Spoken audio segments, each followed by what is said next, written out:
And greetings, everyone.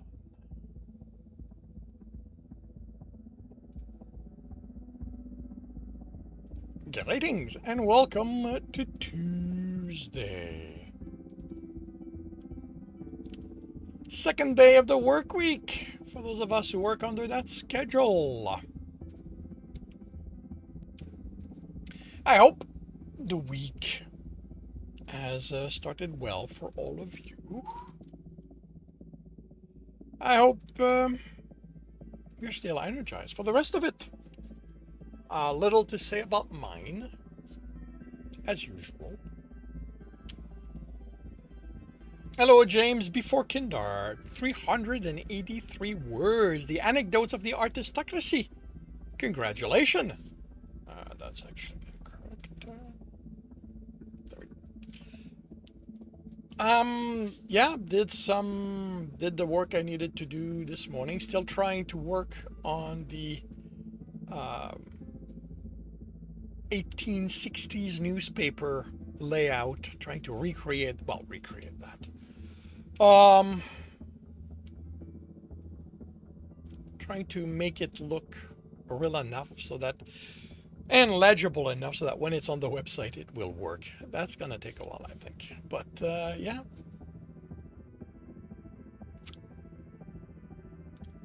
It's also going to be much long, well, not longer, but I didn't realize how many pages of newspaper it would be, how many columns of newspaper it would be.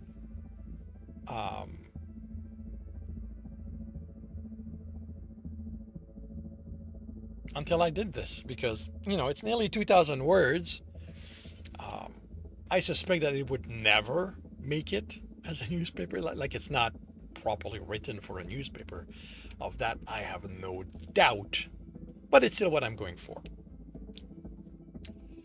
Today being Tuesday, it is Read and Correct for this morning.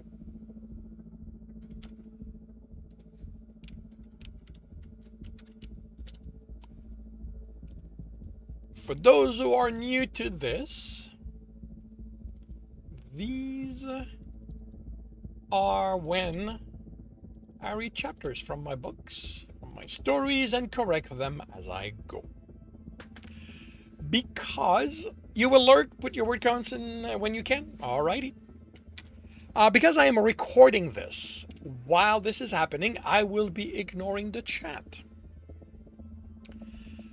So whatever is addressed then, hello reject, welcome to the stream. So whatever is said while I'm recording will be addressed once I am done. To ensure things go at a reasonably good pace, I will start now by confirming my microphone is on. Turning off desktop audio. I will confirm I'm on the correct screen.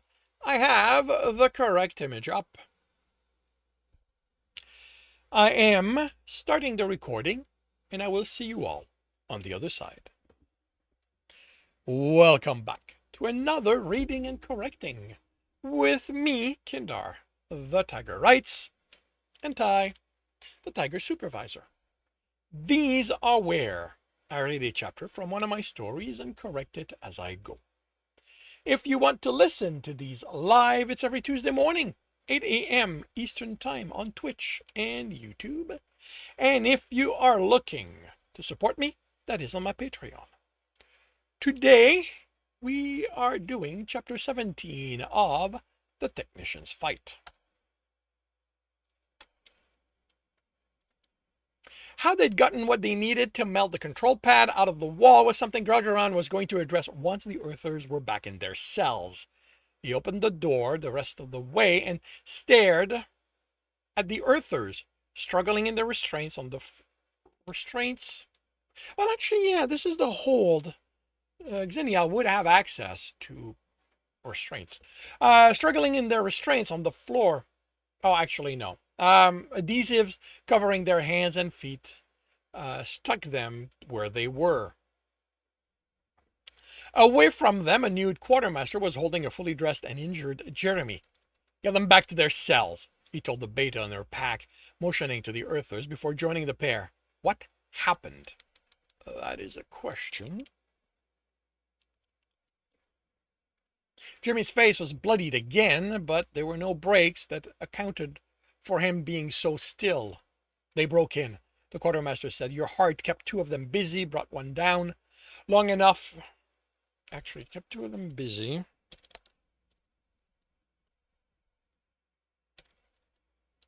Brought one down long enough for me to deal with the third and then end the beating he was receiving. You took down an Earther? He'd seen the quartermaster fight, but he fought like a Halan, and that wasn't going to help against an Earther. You have no idea what having a dozen siblings going for your throat. Anytime they can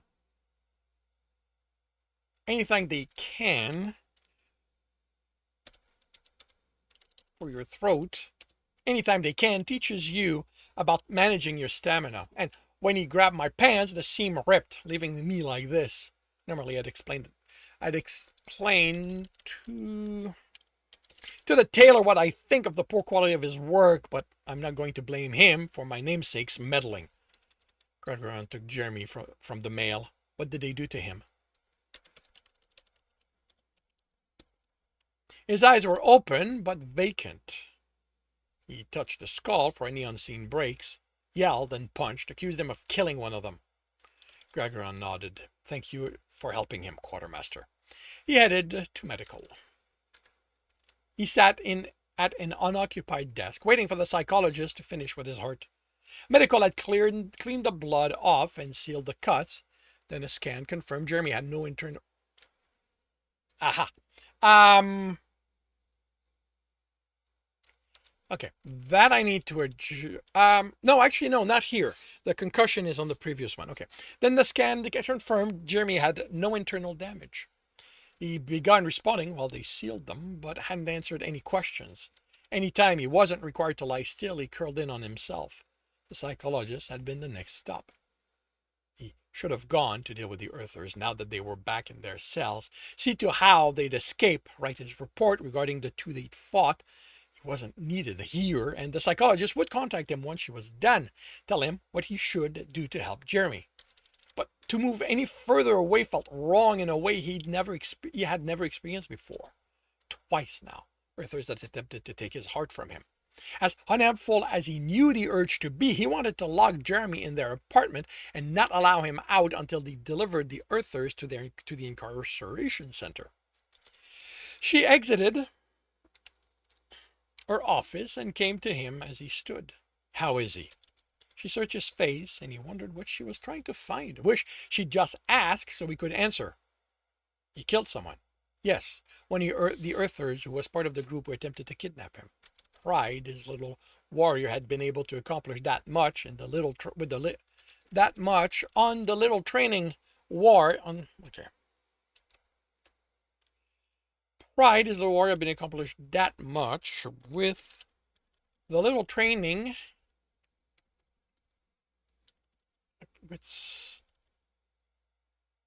Oh, I see. With so little training, Ward, with the anger they'd made it to their apartment, that he hadn't been there to protect him. That's going to be that he hadn't been there to protect him. Wait, boy. Okay, this is too long.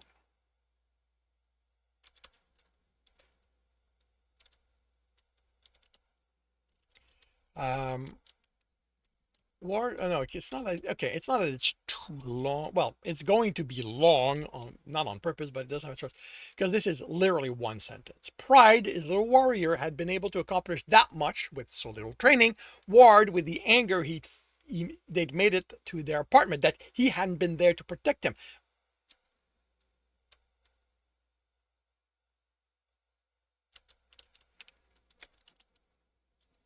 And the shame that Jeremy needed his protection within his ship. She nodded. You need to convince him you didn't keep the death from him because you thought he needed to be protected from the knowledge. Why would I do that? It's the only reason he can think of for why you didn't mention it. He was attacked. He defended himself, and one of them died. It happens. Again, she searched his face, probably his mind, for what? Evidence he wasn't lying? Why would he? Would you know? She asked, and he had trouble understanding what she was asking about. What had he been thinking? Would you know why you didn't tell him? There was no need. He's a hunter. Deaths happen. Deaths happen in battle. Even a civilian knows that. If one was forced to it, they need comfort, but Jeremy shut down. You have to remember that for as Kelsarian as he is becoming, he is also an Earther. Killing isn't something they do, not without being trained or having mental defects. And he thinks, no. He understands what he did. He did what he had to do, not that it's making it easier. He's questioning why you protected him from the consequences of his action. I told you, there's nothing to... I'm not the one you need to convince, Captain. She motioned to the door of her office. The door opened to a seemingly empty office. A glance told him he wasn't in a corner or behind one of the numerous plants. He stepped forward and looked into one of the seats, then the other. He was there, knees to his chest, head resting against them. Jer? He didn't move. Jer, I didn't keep anything from you. Then how come I wasn't prosecuted? He asked his knees. You didn't commit any crime, Jer. I killed someone. You defended yourself as hard as you could. That isn't a crime. Jeremy glared at him. If it had been anyone else, they'd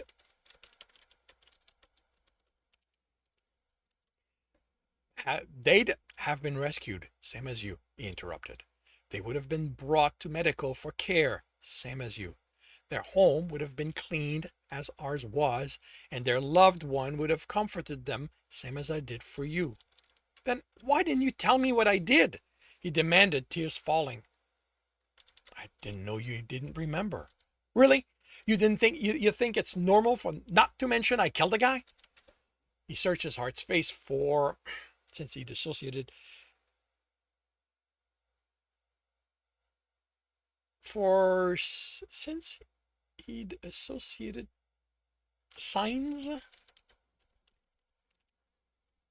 signs he'd associate to a Kelsarian? Something to tell him how to answer? I don't know if I can explain it in a way you'll understand, Jer. The psychologist reminded me you didn't grow up among us. Defending ourselves, surviving so we can live, is one of Turek Samian's command to us. You never should his children bend before the demand of another. You will fight, you will stand, and you will shed blood for yourself and those you hold dear. There was disbelief in his heart's eyes. Someone can just go out, kill and claim they were defending themselves? If there is doubt to the validity of their claim, they will be investigated.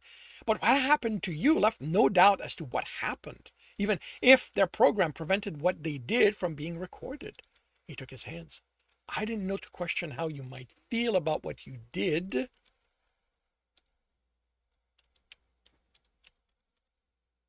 Because anyone I know would know there was nothing wrong with fighting to survive to the point of another's death.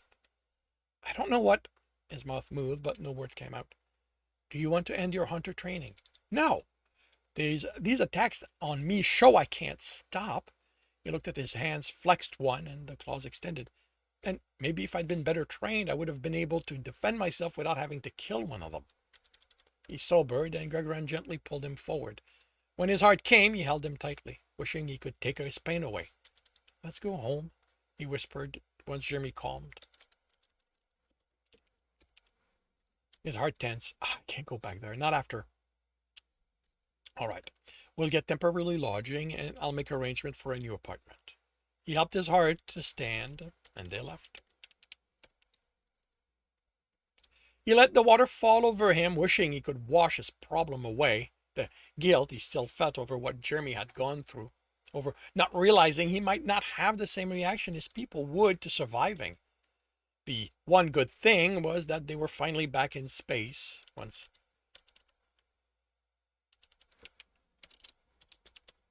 Once he delivered the earthers, he'd head to the line where he belonged. The hand touched his back. The finger curled and pressed. He moaned quietly as they kneaded some of the tension away. I saw how hard you exercise, Litmir said. Maybe you should have gone to the hunters? I didn't want to fight, just work off this frustration. Your heart still isn't well? He's better. He was able to work today. Hopefully returning to his routine will help. Some of us do find comfort in our work. The hands moved away. I'll let you finish. I just wanted to be sure you were okay. Gurgran turned and cut the male's arm before he exited the field, keeping the water within the shower. Stay. He pulled him close and rubbed muzzles with him. Litmir looked down between them. Are we allowed? Gurgran turned, the field opaque. Me and Jer talked. He gave me the okay to be Kelsarian. Litmir smiled. I'm glad. We all missed you. Can I tell the others? Yes, you can. He placed a hand on the male's ass. We'll have to arrange something with all of us. Litmir rubbed muzzles with him and hoped. Oh, and hopped.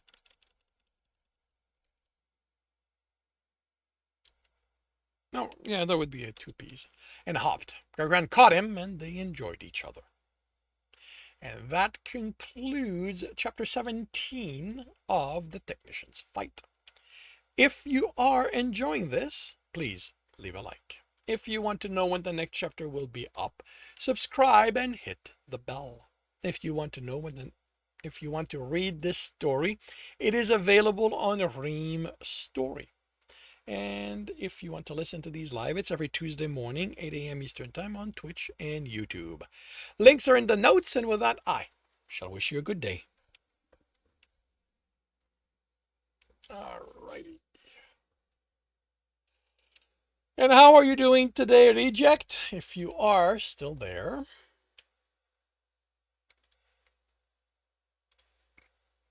No, did not check that.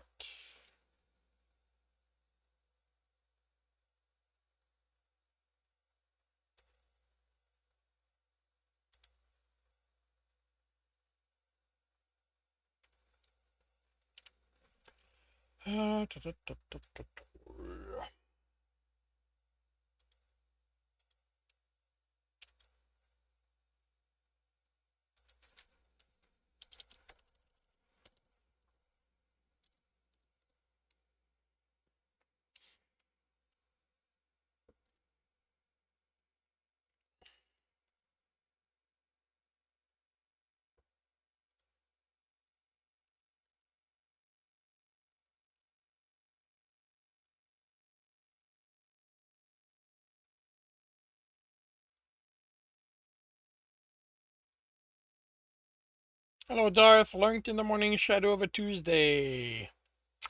Thank you very much for the lurk. I hope you have a good day.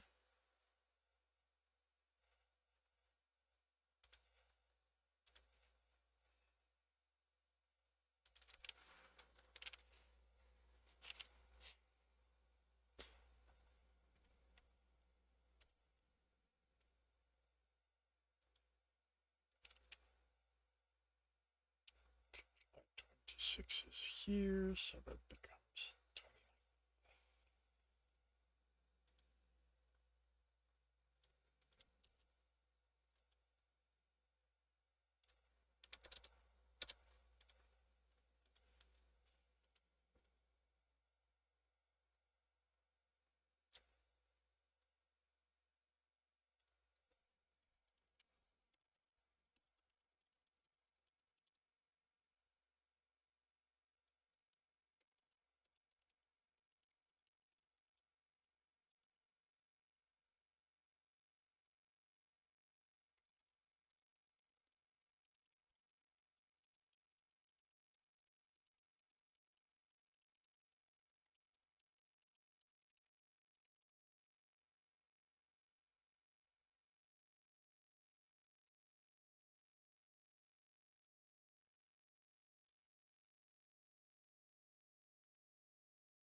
Okay.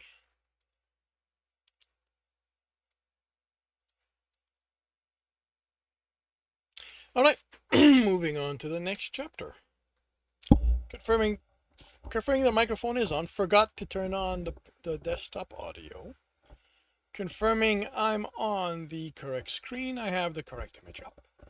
I am starting the recording and I'll see you all on the other side. Welcome back to another reading and correcting with me, Kindar, the Tiger Writes, and Ty, the Tiger Supervisor. These are where I read a chapter from one of my stories and correct it as I go. If you want to listen to these live, it's every Tuesday morning, 8 a.m. Eastern Time on Twitch and YouTube. And if you are looking to support me, that is on my Patreon. Today, we are doing Chapter 18 of The Technician's Fight. Okay, Bob's voice message began. I'm going to start with, you should have told me.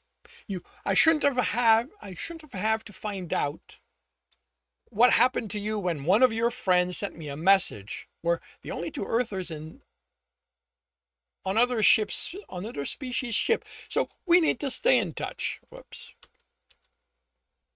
And yes, you heard that right. Turns out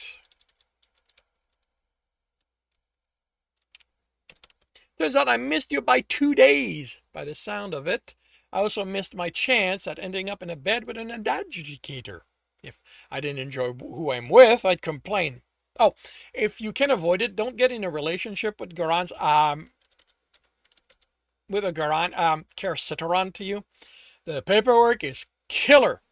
In a few of my old collections, there are scenes where people are getting married, sign a contract about what it's going to be like for them, and I thought it was the stupidest thing ever.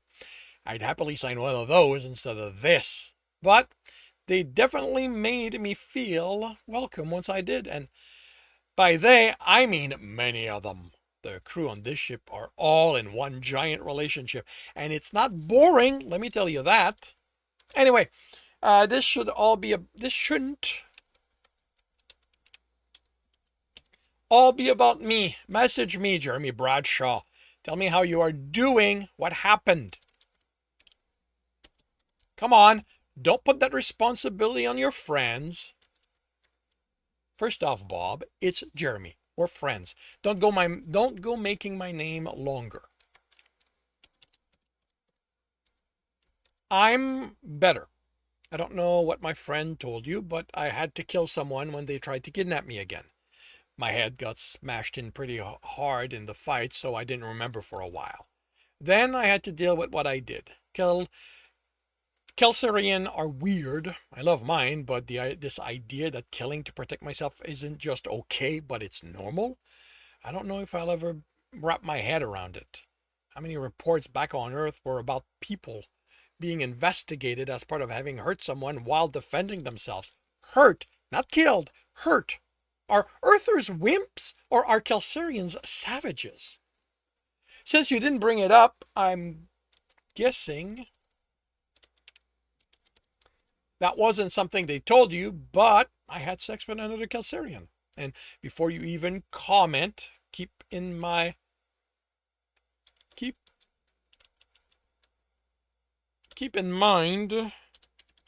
my face is burning right now. I am so not comfortable talking about it. It wasn't planned, and it was broadcasted as part of the adjudication that brought us to the station. I kind of wish I'd seen the Earthers' face when they demanded to see I wasn't being held against my will. Wait, what? I wish I kind of seen the Earthers' face when their demands to see I wasn't being held against my will showed me having sex with an alien guy, male. I really should get in the habit of using Federation standards. To make matters more, well, interesting, that recording was then distributed publicly. A friend of mine, the one I suspect contacted you, claims he isn't entirely behind it, but I'm not entirely sure I believe him. It's exactly the kind of thing he'd do for some extra money, or just for the thrill of it. He can't need money. He works for the ship, and the pay is really good. I have no idea what to do with all of mine. A consequence of that being made public is that I've had more than a few requests to join some of the guys in their bed. It's always in person and in public and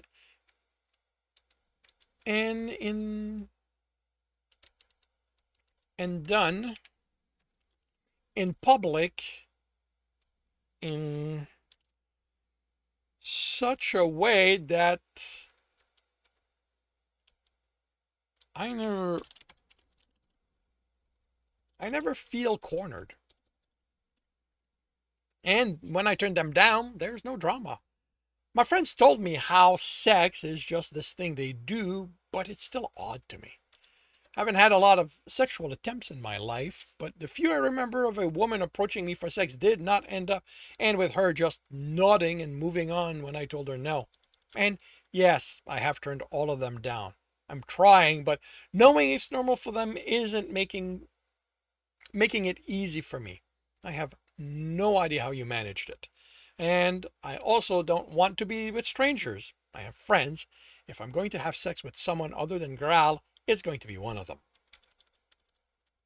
Technician, the engineer said, pulling Jeremy away from the data file he was going through to determine if any of the ship's power conduit needed to be checked. At this rate, he was going to know how the ship worked better than maintenance and repairs. The engineer offered him a tool bag.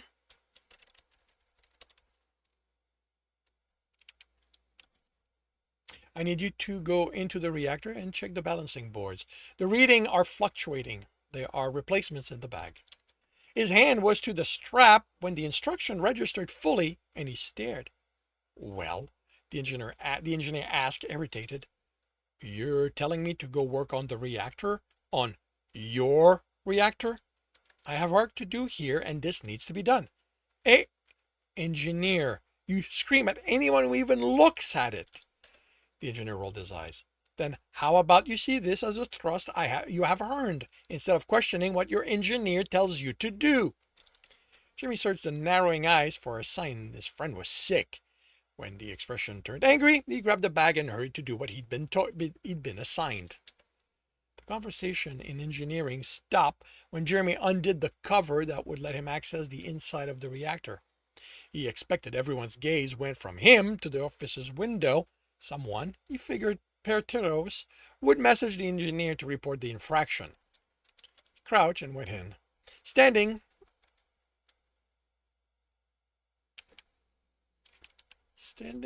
once, he was out from under the control boards. He was already sweating from the heat, but didn't let that bother him.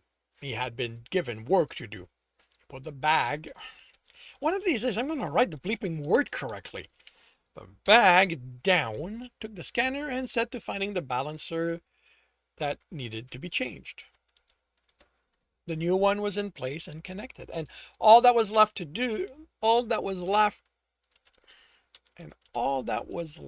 was to secure it.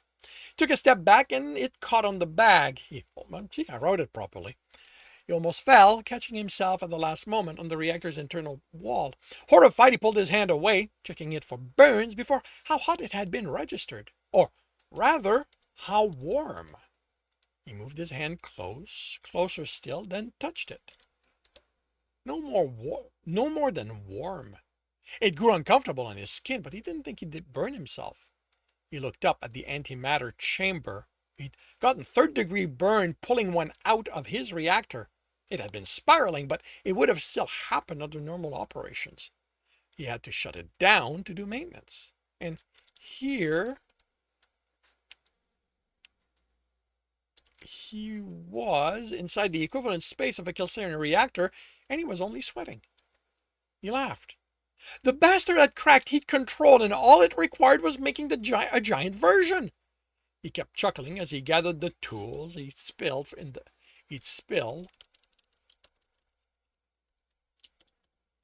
He kept chuckling as he gathered the tools he'd spilled, took the one he needed, and secured the balancer, then exited. He ignored the stares as he returned to the office.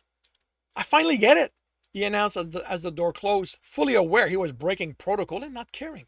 I finally understand why your reactor's so large. He stepped to the engineer and dropped the bag. Temp control. He grabbed the guy by the shoulder and pulled him up. You make it that big because it lets heat dissipates. I designed my reactor this way, the engineer said, his tone darkening, because I will not crawl about when I need to work in it. Jeremy didn't hear the end. The engineer's vest didn't have sleeves, so he had hands full of fur. Soft, sandy fur. Let go of me, technician. Instead, Jeremy rubbed up and down the arm. The fur was longer than Gargaron's, finer. Jeremy? Alex's voice caught. What are you doing? What was he doing? He remembered an offer a long time ago to help with get relief, that Alex was a friend and that he wanted this. Slowly, he pulled his friend's vest off. Tell me to stop, he said, his voice husky. Instead, Alex leaned forward, rubbed his muzzle against Jeremy's cheek, and undid his pants. Jeremy fled. There was no other word for what he did once the afterglow faded and what he'd done sunk in. He'd cheated on Gargaron again. With one of his friends again. He grabbed his clothes, put his pants on before leaving, and nearly tripped down the stair, putting his shirt on. The puzzled look Alex had given him stayed.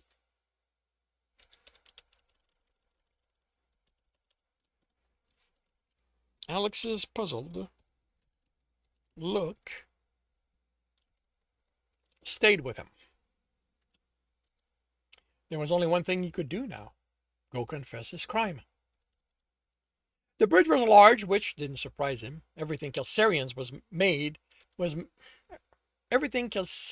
made for comfort, and they loved their space. What surprised him was how few of them there were. Movies always had ship's bridge filled with posts and everyone occupied. And each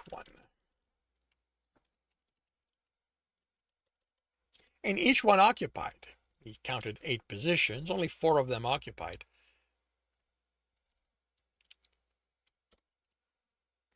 The only position he knew the name of was the pilot seat in which a female sat. The one person not there was Gargaron. There wasn't even a seat for the captain to sit in. Before he could ask, the male pointed to the door, to a door in the wall, and Jeremy went to it. He stood there. He shouldn't delay. Gargaron wouldn't get any easier to deal with if he waited. Why had he done this? The door opened, and his choice was made for him. This is unexpected. His heart said, his mate said, the male he'd betrayed again said. Glancing in his direction before returning,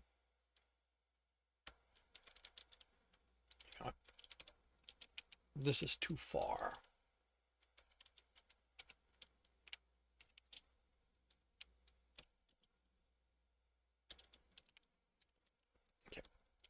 Gargaron said, glancing in his direction before returning his gaze to the screen.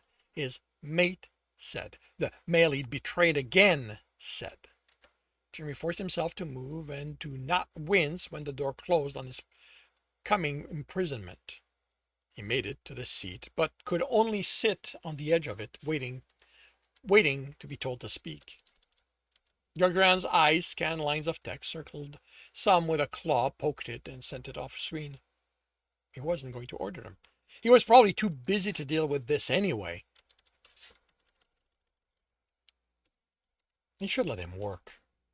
I had sex with Alex. Sex with Alex, he blurted out. Okay. That interrupted his heartfelt apology. Okay. No, it wasn't okay. Maybe he hadn't heard. Jimmy could still get out of this unscathed. Gral, he said slowly, I had sex with Alex. I'm glad. No, he couldn't be glad. He had to be angry with him. Jeremy had betrayed him, committed a crime against their love. There was no way his heart was okay with this. Only he was.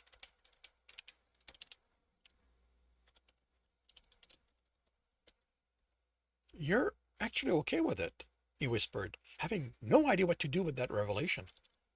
Why wouldn't I be? Alex is a good lover and he's your friend. But we, something flashed in Galgran's eyes that wasn't anger. Danny was before him holding Jeremy's hand. We talked about it, Chair. You said you were okay with it. You had sex with Tom. I hadn't planned that. With Alex, I could have stopped it, but I didn't. I don't know why I did it. The hand squeezed. Whatever your reasons, you did nothing wrong. I understand this is difficult for you. Your upbringing didn't prepare you for this, but I love you. Regardless of you being my heart, I love you. That will not change no matter who else you have sex with. I won't have less sex with you no matter who else we have sex with. What we have is ours. It will always be. What you have with them is yours and theirs. Aren't you worried? Gergran kissed him. Jer, I worry about many things surrounding you. That you will choose someone else isn't one of them. You chose me.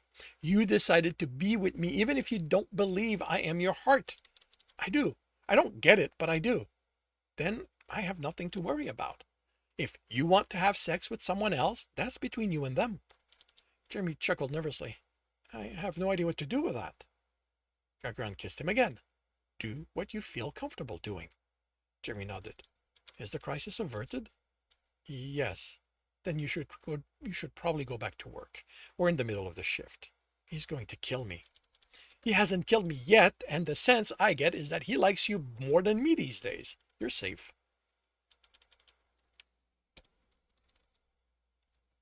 I'm sorry for running off, Jeremy said when the engineer's office door closed behind him. Did you resolve the issue? The engineer asked without looking up from his screen. Yes. Good. There's still a data file for you to analyze. He paused as Jeremy took his seat. Jeremy, I say this only to account for the fact you weren't raised Kelsarians. The sex doesn't change anything between us. I am the engineer and you are still a technician. I know. I didn't do it to change that. I did it. He could no longer avoid it. I did it because I wanted to. Alex reached over and squeezed his hand. I'm glad we did. I've wanted to for a while now. He let go of the hand and the tone was severe again. Now, get to work, technician. And that concludes chapter 18 of The Technician's Fight. If you are enjoying this, please leave a like. If you want to know when the next chapter will be up, subscribe and hit the bell. If you want to read this story, it is up on Ream Story. If you are looking to listen to these live, it's every Tuesday morning, 8 a.m. Eastern Time on Twitch and YouTube. Links are in the notes, and with that, I shall wish you a good day. There.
Not quite done.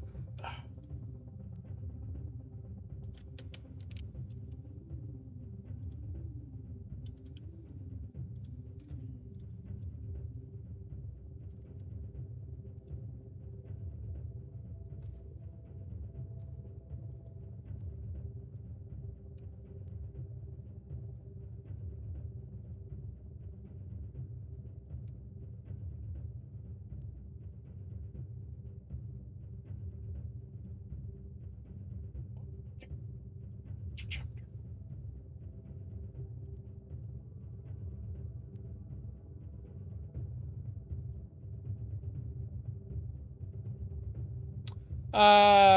743 words, lyrics for a song.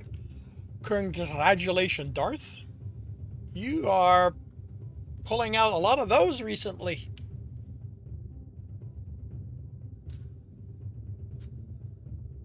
Music is becoming a way for you to get stuff off your chest, it seems like.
Alrighty, that's dealt with. Let's start on the other chapter. Oh, also stand against streamer that do crime on video, get away from it and say it's content. It's a prank while they make money off crimes. Yeah. Alrighty, confirming my microphone is on, turning off desktop audio. I am confirming I'm on the correct screen. I have the correct image up. Starting the recording, and I'll see you all on the other side. Welcome back to another reading and correcting with me, Kindar, the Tiger Writes, and Ty, the Tiger Supervisor. These are where I read a chapter from one of my stories and correct it as I go. If you want to listen to these live, it's every Tuesday morning, 8 a.m. Eastern Time on Twitch and YouTube. And if you are looking to support me, that is on my Patreon. Today, we are doing chapter 19 of The Technician's Fight. Alrighty, so this is not entirely certain, but I suspect that, okay, what's taking place is that I'm using this chapter to establish a passage of time. And in respecting the back and forth between a chapter for Graal, a chapter for Jeremy, I'm hitting a problem here specifically that so much time passes between the two chapters that by the time Jeremy deals with having sex with his friends, it's not realistic. Like, why did he wait 2 months to start that? And my solution, what I think I'm going to do when I do the second draft, is I'm going to take both chapter 19 and 20, and neither are sufficiently big that it doesn't work as one, and basically make it a chapter of back and forth within the chapter, changing point of view back and forth, so that things happen in a tighter time frame for Jeremy. I'm sure there's other ways to do it, but that's the one that, and that's basically my note to myself, so that I do that next chapter. Sorry, not chapter, but in the second draft. Explain to me, Gagran said, working at keeping his tone level while eyes locked with the hunter, why you had sex with a prisoner. I didn't get the chance when we had the other Earthers on board. He was amicable to the idea, and her ears folded back. I didn't realize what he'd do. That was a reaction? And how did you think what you did was acceptable behavior? She looked confused. I've had sex with Zen often enough when he's in a cell. He stared. You're on a short-name basis with him. The quartermaster is a known quantity, part of the crew. He stood and glared. That was an Earther who boarded my ship and attempted to kidnap one of us. And you thought you just got to fuck him? Alpha, Beta, Krosonarok, Frisimar Gretel said, and closed his muzzle when the glare was turned on his way. Don't even try to explain her behavior. He looked at the hunter again. And if that wasn't egregious enough, you went in his cell dressed. He used your tablet to get the others out, to get information on where they wanted to go. How am I to think you aren't an accessory to their escape? I didn't mean to. I just wanted... You are a hunter.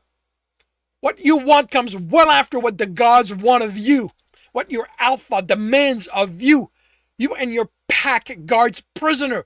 They are not your bedmates. Her ears. Yeah, if she can fold her eyes back, I'm impressed. Her ears folded back and she looked at the floor. Yes, Alpha. He considered her before tapping the unlock of the door on his desk as well as the intercom to it. Beta Patrick Cell, but just Bill. Enter with your pack. The investigation Beta and his pack stepped in. Even if Grogran wanted a better way to proceed, she'd taken that away. Escort the civilian to her cell. She looked about to protest in dismay, but one of the Beta's hunter took her arms and pulled her away. Alpha, Beta said once the door closed, and again he shut his muzzle under the glare. When did things grow so lax in the cell that they became nothing more than a leisure alley for the packs assigned there? It's not... They swallowed. He swallowed. There's little to do, Alpha. So her behavior is my fault? Because I run an orderly ship, you feel you can let your hunters fuck whoever they want? Is that what it means to be a hunter now? Tell me, which of the gods told you prisoner could be used for your pleasure and demand their meddling if the investigation reveals one of yours used their position to force a prisoner to have sex with them? They wouldn't, he protested. Same as she wouldn't have sex with an Earther heading to the incarceration center? Do you have any idea what I'll have to do if the investigation into how they hacked our system has even the suspicion there was help from within the crew? She would never. She helped them escape. She was tricked, Alpha. She admitted to initiating it. All we have, unless the recordings to that of the block has distinct enough sound. Oh boy. I mean, I can I can excuse the clunky wording because he's angry. But I'm not sure if I should. All we have, unless the recording in the block has distinct enough sound to make out our word, is her claim of that.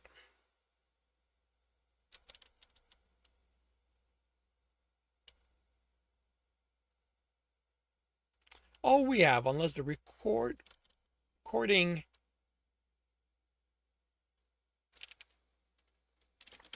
from that block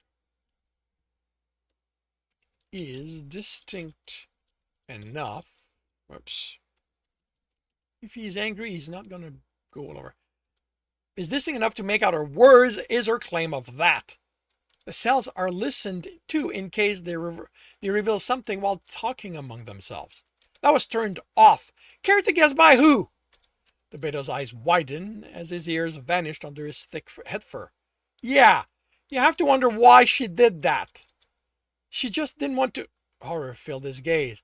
Yes, that means she knew what she was initiating was wrong at a minimum. But stop! It's too late to defend her. You were her beta. You were supposed to protect her. I'm trying... That means you should have seen to it she never even thought of engaging in that behavior. He ground his teeth. Leave. You and your pack are suspended until I decide otherwise. And if you say one word, beta, you will be more than a... You will...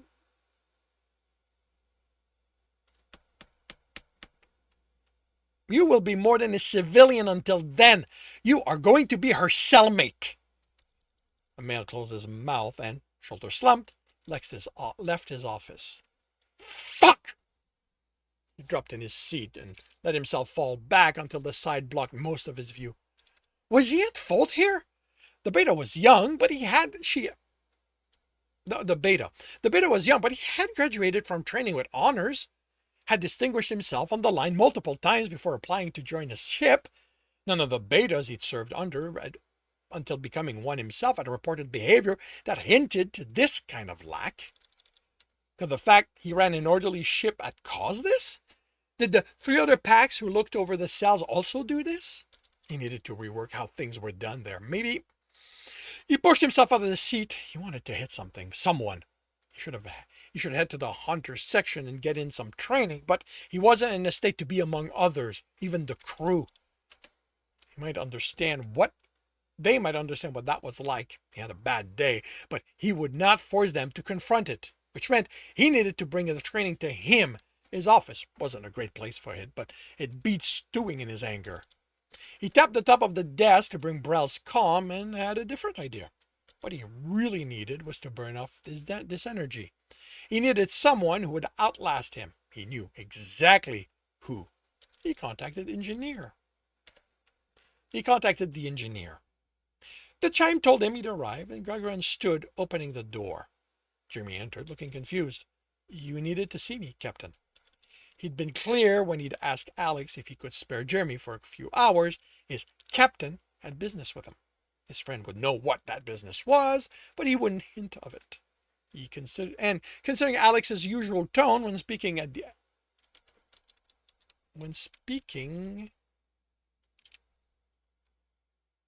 as the engineer, Jeremy had no idea what was about to happen.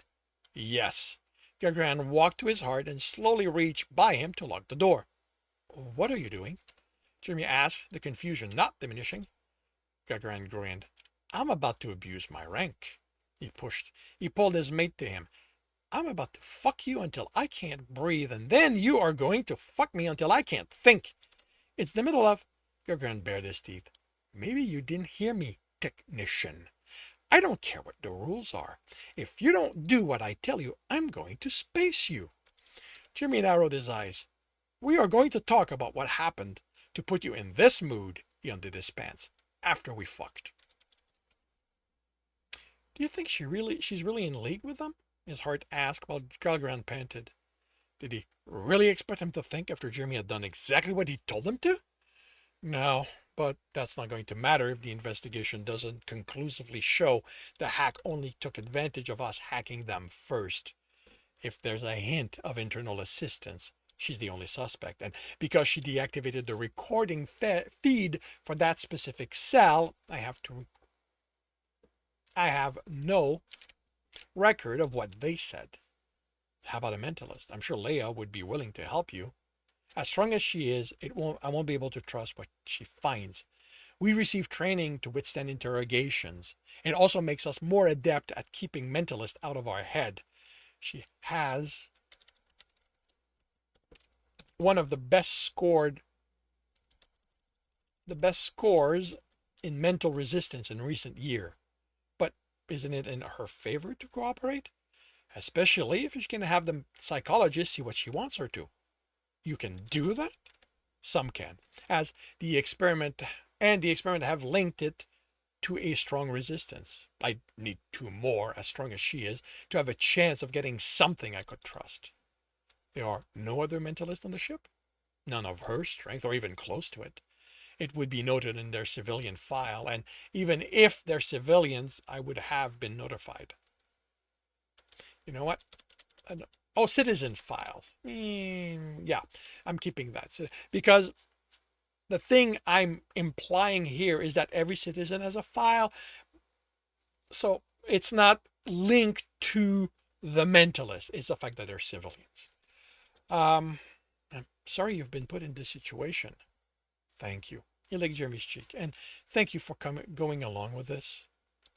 What are you thanking me for? I didn't go along with anything. You forced me to do it all. I protested and fought as hard as I can, but I'm just a little earther against a big bad Kelsarian with no respect for his rank. He laughed and kissed Jeremy. Thank you anyway. You should get back to work. I can't wait for the engineer to comment on how I smell. Tell him to lick it off you. Jeremy considered this. Sex. Twice in a few hours. Yes, I could go with that. He grinned. But one thing. If you're going to abuse me like this, get a proper couch installed. The floor is fucking cold.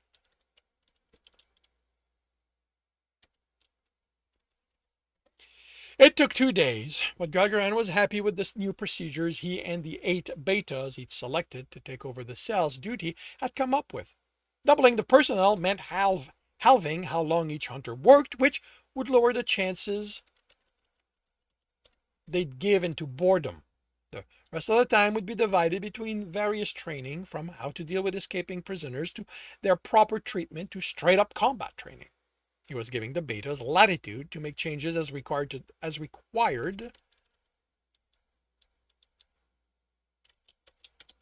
the training required. But he wouldn't give any leeway when it came to engaging with the prisoners. Going forward, they were off limit, and the punishment for anyone caught engaging with them had been increased. You're dismissed, he told them, and stood as well. He had an appointment to get to. Gryzerin flopped on top of him, nuzzling his mane. Again? Gagarin chuckled and shouldered his friend off him and onto the bed, then climbed between his legs. Definitely. Are you okay? He asked Jeremy, whose skin was pinker than usual. He didn't think it was because of the reservoir's heat or the intense light. It's just weird being ogled like this. Ever since the video of me and Tomarin has been circulating,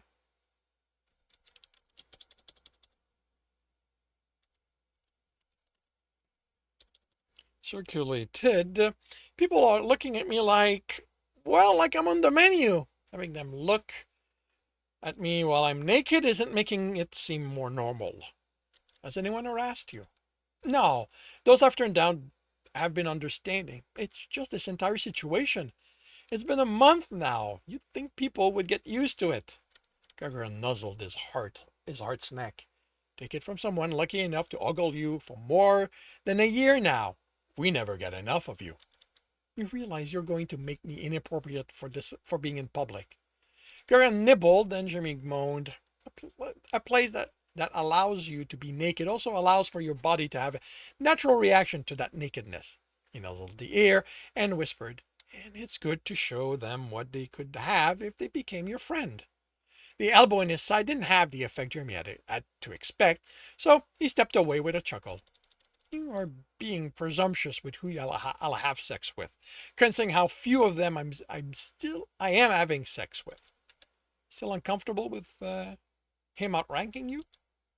There's more to it than that. It's yeah, I know you said sex doesn't mean love, but I know he'd like something more, and he has a mate, and I have you, and if you love him, it doesn't mean you love me less. But what if I don't? Is it fair to him if I don't feel the way he does? So long as he knows, then it's his decision. Jeremy nodded. I'll keep that in mind, then took off. See you when I'm done swimming. Gargaran paused in the large lounge on his way to the shower before he and Jeremy headed out to eat. The food prep and eating area was, again,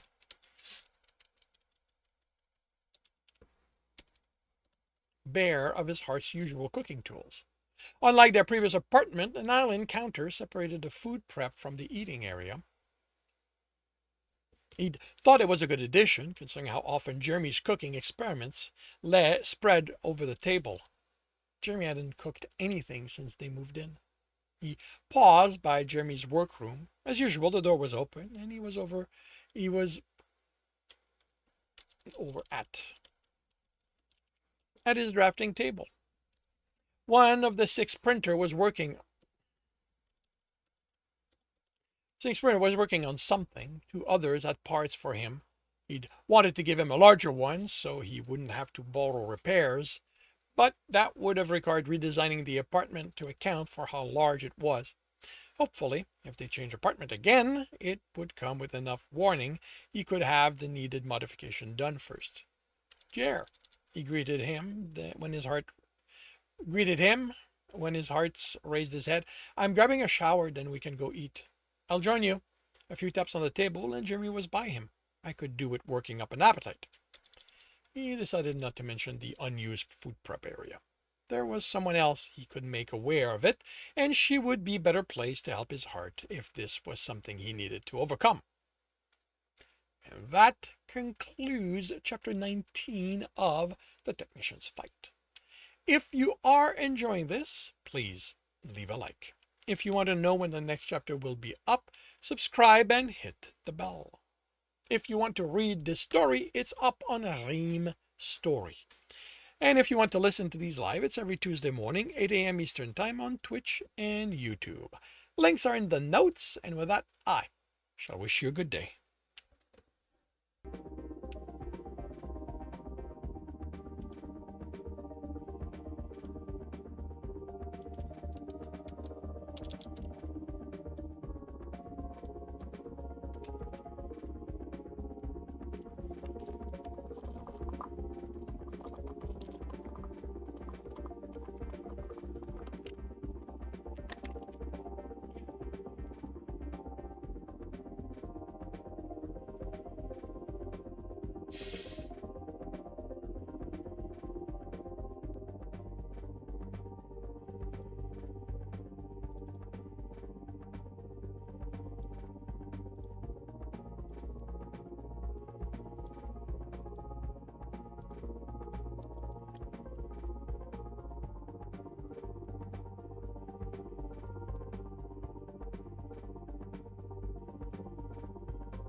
First becomes second.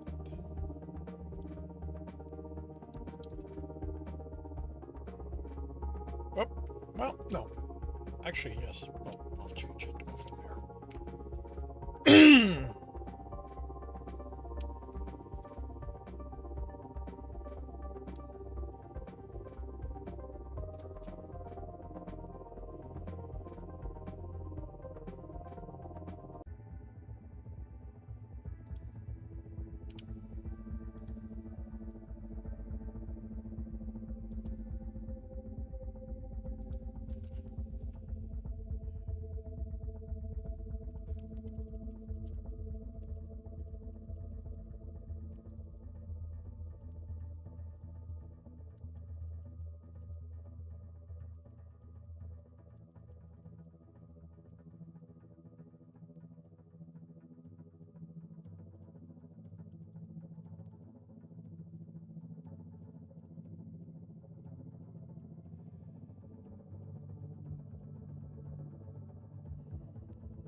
Done. That's the last of the Captain's Heart chapter.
Alrighty.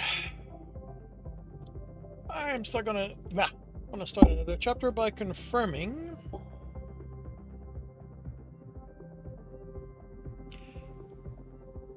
okay, right. That didn't apply to that. This one I need to remember they also go on Royal Road. Actually, you know what? Let's be preemptive. And hopefully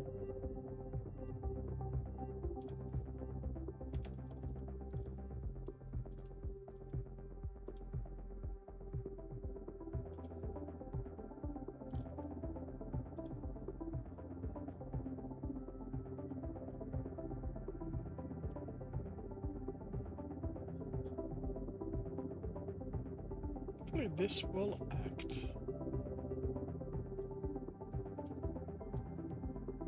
as enough of a... No! Damn it! Why do you keep doing that? Really, really wish I could deactivate the damn grouping stuff. I hate it. Yeah, it's too strong of a reaction, but I still don't care for it. Alrighty. Now I'm starting this, confirming the microphone is on, turning off desktop audio. I am confirming I'm on the correct screen. I have the correct image up. I am starting the recording, and I'll see you all on the other side.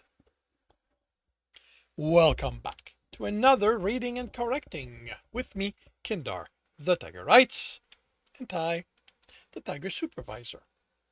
These are where I read a chapter from one of my stories and correct it as I go. If you want to listen to these live, it's every Tuesday morning, 8 a.m. Eastern Time on Twitch and YouTube. And if you are looking to support me, that is on my Patreon. Today, we are doing chapter 85 of Stepping Wild. What is combat? Simtor asked. Glad you asked, Tibbs smiled, having already come up with a way to explain it. Have you and Karliek had disagreements where either of you raised their voice at one point out of anger or annoyance at the other? Yes, they both said, in a matter of fact tone that surprised him. He couldn't remember any group where those arguments were taken for granted. There had always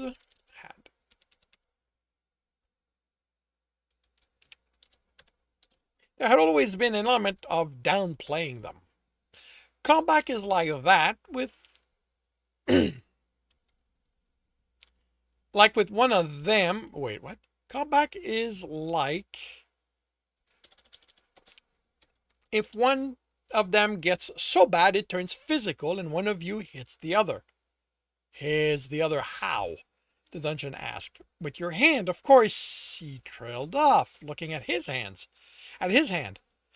The flaw in his explanation became obvious. Okay, let's try something different.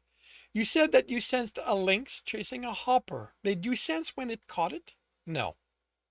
So not an easy example then. If you'd sensed it, you'd have seen the hopper defending itself while the lynx tried to kill it. That's combat. Does it get essence out of killing it the way I do? In a way, once a hopper dies, the lynx eats it. It's sort of like when you absorb a dead hopper, but we need to cut it down to size that fits in our mouth. He opened it to show. That's much smaller than the hopper, Simtor said. I use a knife to cut it down. I'll also cook it, but that's a people thing. The lynx uses its claws and teeth to rend it and eat it. Doesn't it care that doing that will hurt the hopper? Karliak asked. What you describe sounds a lot like when falls on a spike, but it can't be as fast. Animals don't think the way we do, and I can't talk to them. You talk to the lynx you brought, Simtor pointed out, but it doesn't understand me. Then why do you do it? It lets me vent my frustration at it not doing what I tell it to. But you said it doesn't understand you. Yep. Then why do you think it would do what you tell it to? Because I'm stubborn. People can be all odd like that. The things we feel in here, he tapped his chest, will make us do things that don't always make sense to those who don't know those feelings. And since we can't feel each other's feelings, it can get really confusing at times. Sounds to me like you'd all be better off if you didn't feel anything, Karliak said. No, we wouldn't. I did it for a while when I was a kid. It caused just as much damage. I caused just as much damage that way. Would have caused more if my brother hadn't managed to make me see reason. So combat is about you getting food and the food not wanting to die, Simtor said. Sometimes. They groaned. This is going to be complex, isn't it? Sorry for the headache, but yes, people are involved, so it's going to get difficult. I don't know what a headache is, and I don't want you, and I don't want to know. They hurried to ask. Just get on with it. Tis wondered if the people who dealt with him in his reluctance to learn important subjects had been as amused as he was by Simtor's reaction. Considering how they'd sometime reacted, he thought he'd annoyed them much more. People will do it to prove themselves. With the tests. And with each other. How to go about that one? A lot of people have a need to show they are better than others. It doesn't all result in combat, but for those wanting to show they are stronger or better fighters, that's how it usually manifests. Not particularly useful for dungeon. Make 2 hoppers. 2 dead hoppers grew out of the ground. They looked real, and with the holes the spikes had put in them. Even the way the essence in them felt was how it felt when he sensed the rabbit. They didn't have life essence, and the holes were the same. Are they the same hoppers? Are they the same hopper? You didn't say to make them different. But you have different ones, right? I can make any of the ones that died in me. If you pay attention to different ones, you'll notice they aren't exactly the same. That means one hopper will be better at something and the other at something else. How do I tell what they're better at? By pitting them against each other in combat. How do I do that? He looked at the unmoving rabbit. The first step is working out how to put life essence back into them so they will move without you controlling them. I can control them. They're made of your essence. You control that. That way you manipulate them.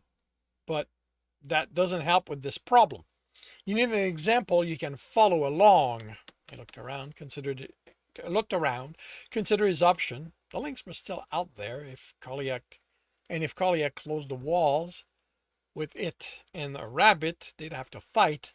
But he'd have no way to control how that went.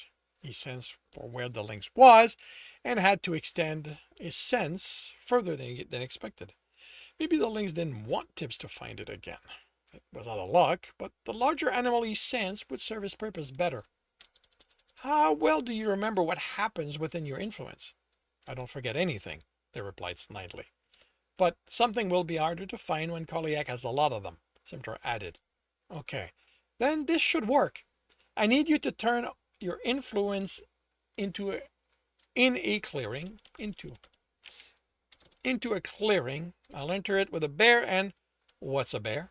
Another kind of animal. I'm going to fight it so you'll see what combat is. When we enter, I need you to make columns at the edge of your influence, leaving a gap of my width between them. Make them as solid as you can. Bears are strong. Do you have any questions? Are you going to get hurt? Probably not. I'll make the fight last, so you have a lot to work with, but I have a lot of essence. He grinned. But I have been known to overestimate what I'm able to do, so it might happen. If you die, can I absorb you? Tibbs rolled his eyes. If I die to a bear, you had better absorb me so you can learn how stupid I was. Don't die, Centaur said. You still have things to teach me. I'll know what he knows, Karliak said, but I won't. I'll tell you anything you want to know. Tibbs didn't hear the reply as he stepped out of the dungeon's influence. He sensed the trees move there as he advanced toward the bear. When he found it, it was sleeping. He waited until the dungeon's influence was free of trees before stepping to it, intent on poking it. He'd learned how angry bears were when woken up, and that would serve him here. It startled aware before he touched it, and looked in his direction with only one sniff. It roared, and Tibbs stepped back out of the swipe's reach. He backed again, and 2 steps later he was outside the cave it denned in. It didn't follow. Come on, not you two. He stepped in and out of the way of the large paw. Out he went again, and it didn't follow. Okay, I guess I need to properly motivate you. He made a stone the size of his fist and sent it at the bear hard.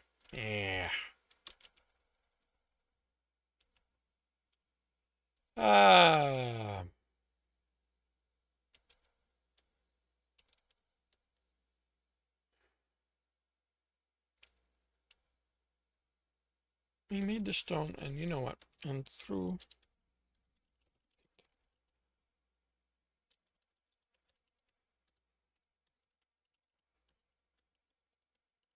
Could at the bear.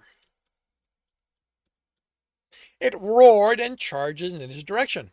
There we go. He ran, and it chased. For a while. Then it turned around. Oh, come on! 2 stones in succession, and it was chasing him again. He had to do it a 3rd time before they entered the influence. The pillars were trunks and went up surprisingly fast. They slipped between 2, and the bear bashed against them, reaching to claw him. That's the bear. That's a bear. They're big and angry when disturbed. And he was outside the dungeon's influence. He'd have to explain things while dealing with the animal. A burst of air shoved it towards the center, and Tibbs ran in. That's a bear. It's big, Centaur said in awe. He jumped out of the way of the charge, and they get angry when disturbed. Can you kill it? Karliak asked. I want to absorb it. That's how this will end. He ducked under a swipe. But first, I'm going to fight it so you can get a sense of how combat goes. He coated himself in earth for the added protection and strength, then stepped forward and punched the bear.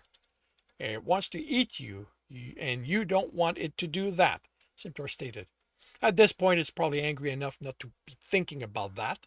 He ducked, punched, and stepped out of reach. He didn't hit it hard enough to cause serious damage, only to keep it angry. People can cause that in others. We can get really aggravating at times. It swiped and he dodged. He punched and it got out of the way. Tibbs was surprised enough that the next swipe connected and sent him off his feet.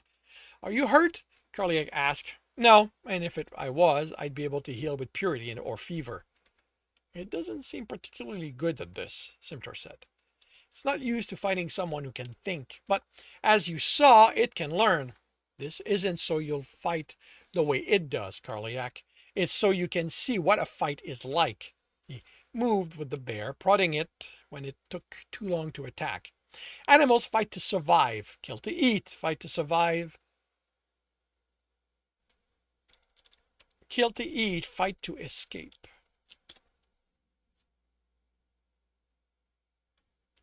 To escape,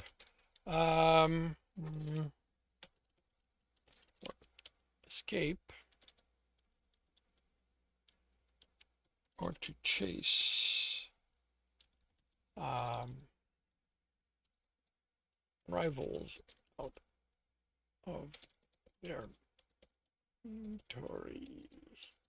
their territory. People do it for more reason than we have time to go over. I have a lot of it. Tibbs chuckled, ducking under a grapple and punching it in the stomach. But there isn't as much to learn in the reasons why we do it. You will fight to test the runners. That means you will have to learn how they fight, and that works against them. Like this bear is learning about me, but you'll be faster and more clever.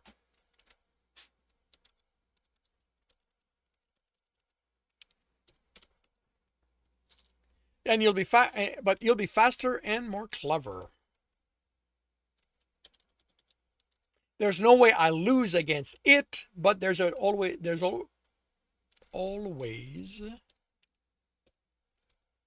a chance that you will kill me, that you'll kill any runner that walks in.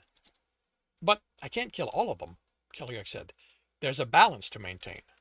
He jumped over the bear, smacking in the back of its head. You can't set out to kill all of them. But if their mistakes result in all of them dying, that isn't on you. But you'll have to adapt so it doesn't keep happening. He eyed the floor and the bear slipped. Its huff sounded surprised and it licked the ice instead of trying to stand. That doesn't seem fair, Simtor said. It doesn't have an element and you're already harder because of the stone. It isn't fair.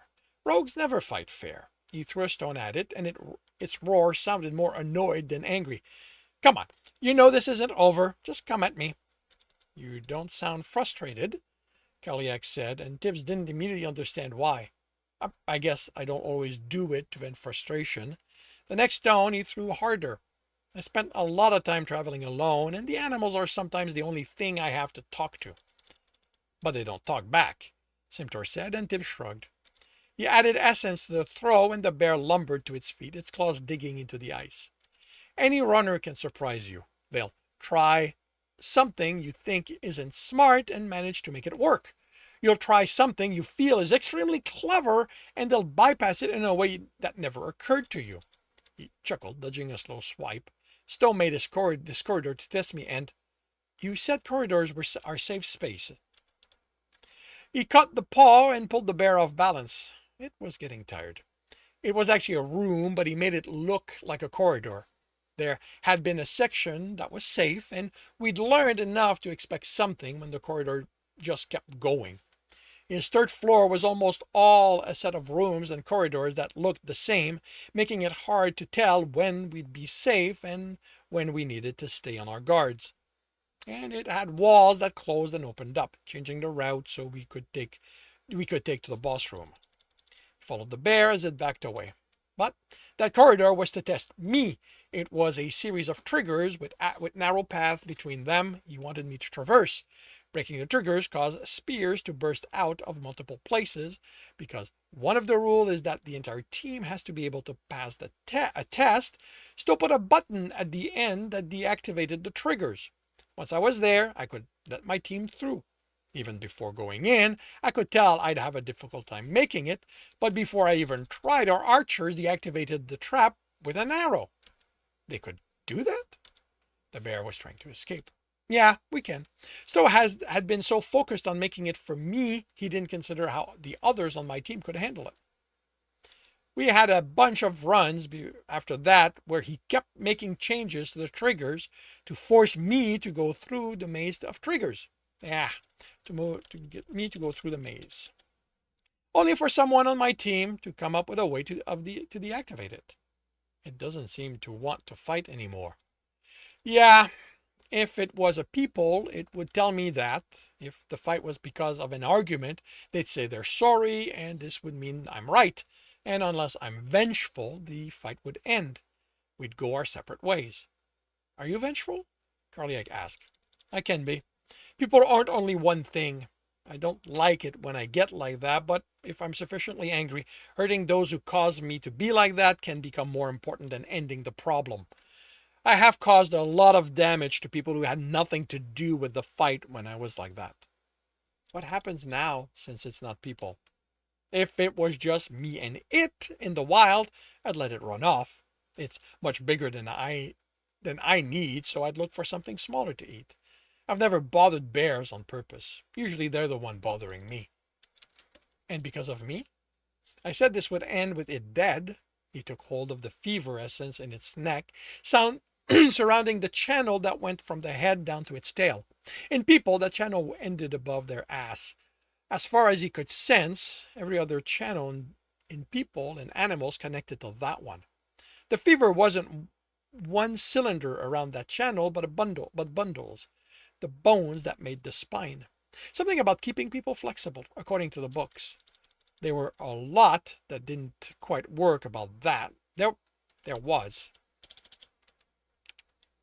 a lot that didn't quite work about that as far as he was concerned, but what mattered was that if he took two bundles next to each other and pulled them apart like this, the bear fell limp. The person or animal died, and its essence drained rapidly. Tip sighed. Are you okay? Simtor asked. He shrugged. I wish I hadn't had to do that. Then why did you do it? The dungeon asked. Because I said I would. Then why do you wish you hadn't? Because it didn't ask for this. It's just an animal. I don't like hurting them or people needlessly. And this feels a bit like that. I told you, people can be strange. The bear melted into the ground. You can practice making it move the way you saw. In time, you'll be able to have your animal act without you manipulating them, but I don't know how you do that. How you do it. He sat against one of the columns. You don't seem... Simtor trailed off. I'm tired. Sometimes feeling can be as tiring as doing. He closed his eyes and arranged essence in a pattern before him. What's the common element between them? What do you mean? Karliak asked. There is something in common between them. I don't see it. This is a puzzle. Puzzles are almost entirely about making people think. Even when there's a physical aspect to them, they can't be solved unless the person thinks it through, or at least can't solve it the way it's intended. In your case, the runners won't be able to solve them in such a way that the runners won't be able to solve them in such a way that they unlock what they want to access. And if I work this one out, if I work out this one, Carly asked. Tip chuckled. You get an understanding of what puzzles are. And Simtor can help, just like everyone on a team can help the rogue and sorcerer figure out a puzzle. Sometimes it will be made in such a way it depends on information someone else has. Stowe made one based on geography, on the geography of the kingdoms. I didn't know anything about them, so I would have solved it by trying all the combinations until the right one worked. It would have been a valid way to solve it, but it would have taken multiple runs. One of us, either the sorcerer or the archer, Tibbs was annoyed he couldn't remember exactly which one it was. Don made sense since he didn't forget anything, but Mez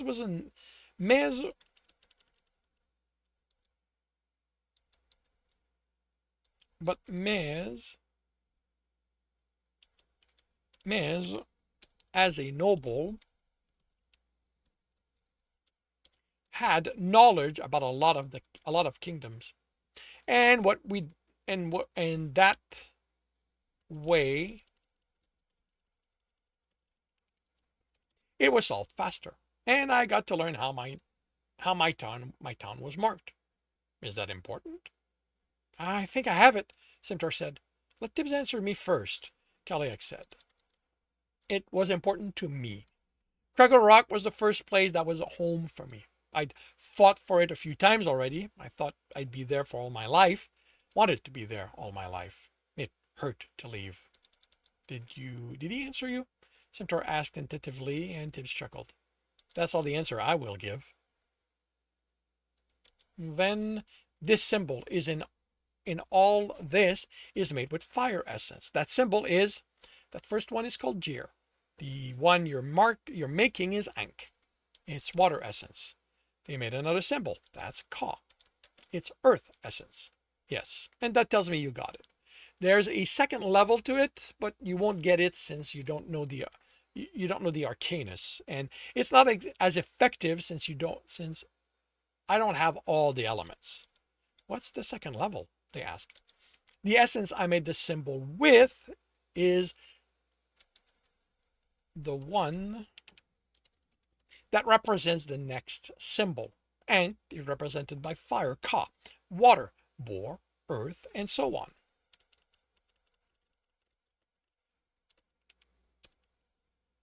I haven't learned them in order of the Arcanist, so after wood, Xi is Xi, which it doesn't really work. There's Gur, Par, before Ris, which is lightning. Oh,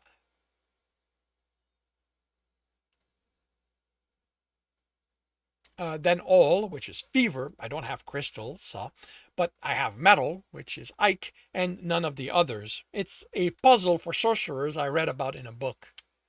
You said runners solve those who to get. You said runners solve those to get access to something. Karliak said. What do they get access to? Whatever you decide is worth giving them as a reward, or the next room. Stowe had a puzzle in each of his first floor room. You said each room was about one of the aspects: trap, combat, and puzzles. Yes, and they were. But they were also about more than one thing. Genny liked to make us think, and she encouraged Stowe to always do that. The first room was a bunch of trigger tiles. If one activated, a stone pole crossed the room and almost always killed the person standing on it. That was about testing each tile to know which had a trigger and which didn't. But for those who were attentive, there was a pattern. The trigger tiles were made in such a way that they looked almost like the others, but not exactly. So if you solved the puzzle of how to identify the tiles, I didn't have to spend time testing them. He smiled. Until Stowe changed things up on us and nearly killed me. The second room was about fighting among boulders about this high. There were rats in there, and they'd take bites out of us. Took me a long time to stop being afraid of rats after that. But there was also a secret to the room.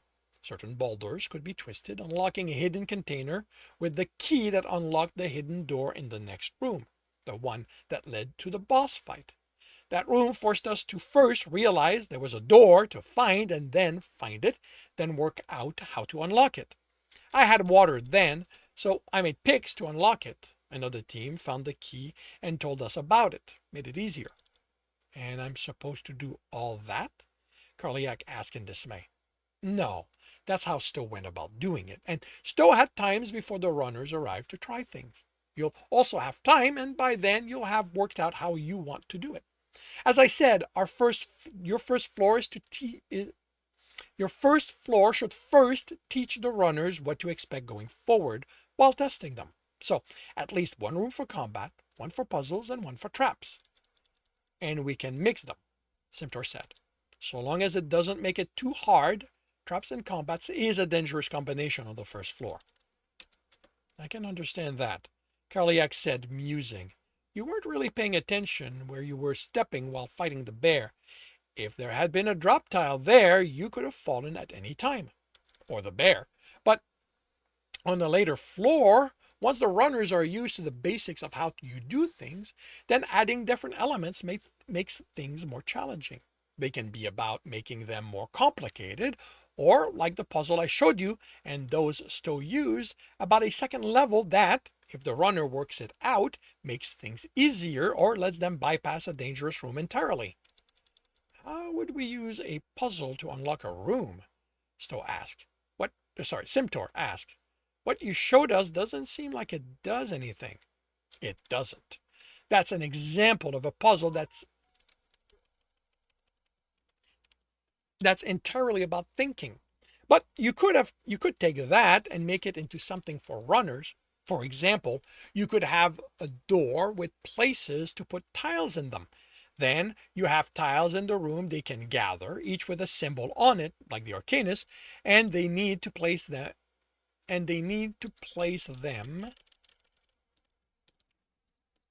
in a specific order. If you use the Arcanist, it could be used in the standard order. There's an order? Simtor asked. More than one. Every kingdom uses the same letters, but they'll arrange them in different orders so they sound different, making multiple languages. Don't ask me which one we're speaking. You understand me no matter which one I use, and I understood Stowe from the moment I gained the ability. I think something about it just makes it we understand each other. Like the way we got a magic, like the way we got a magic when we were okay, like the way magic was used when we were sent to Craggle Rock to be runners that made us all understand each other. The first order I was taught is Du, Jir, Ank, Ka, Bor. Should be a space here. Fe, Mor, Zi, Gur, Par, Rex, Oil, Sa, Ike, If, Near, Ku, Sis, Si, Sai, Ter, and Lil. I learned it from someone who came from the kingdom where the purity clerics are based, which is why I think they put Du first, the letter for purity, and Lil last, the one for corruption. So the order doesn't matter, they asked. I don't know. You'll find them in etchings and weavings, and sorcerers claim there is a true order, but I've read about 6 of them from sorcerers, so they don't agree.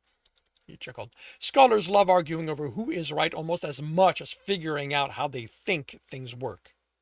Can you show me other puzzles? Tib stood. I need to head back. I'll bring you a few as examples when I come.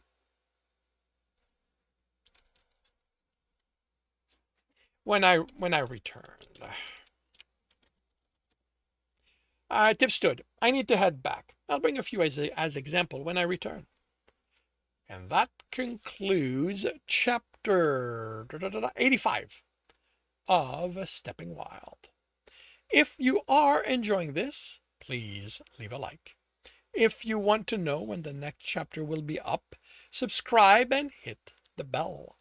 If you want to read this story, it is available on Ream Story.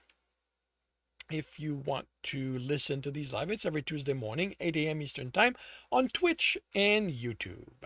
Links are in the notes, and with that, I shall wish you a good day. All right.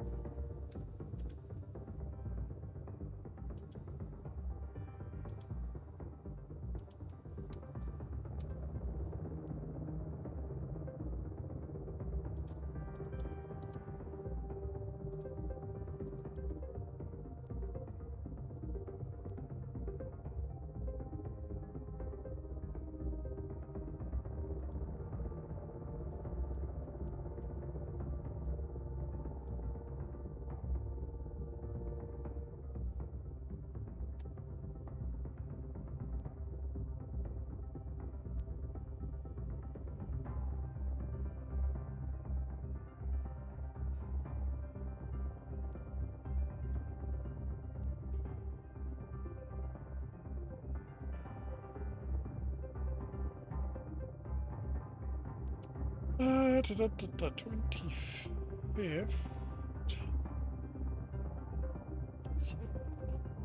25th, so that makes it 28.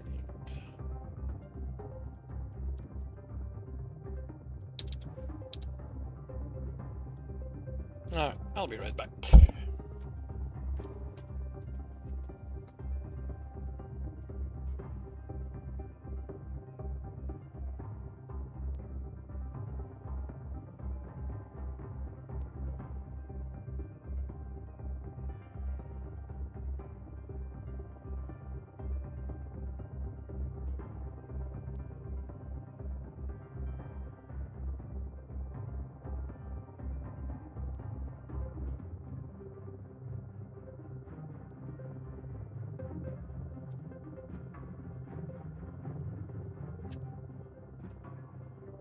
And I realized I need to check something. I think something's not done correctly. It is done correctly. Okay. For some reason, I was under the impression that the QR code did not show up. when I did that. Alright, that's been done.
Oh, okay, that is correct.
And that is done.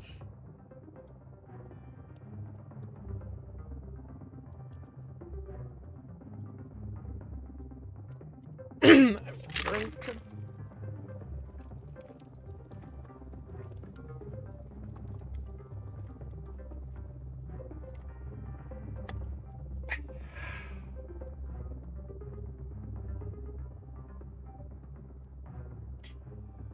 And start the next chapter. Confirming the microphone is on. Turning off desktop audio. I will confirm I'm on the correct screen. I have the correct image up. I am starting the recording, and I will see you all on the other side. Welcome back to another Reading and Correcting with me, Kindar, the Tiger Writes, and Ty, the Tiger Supervisor.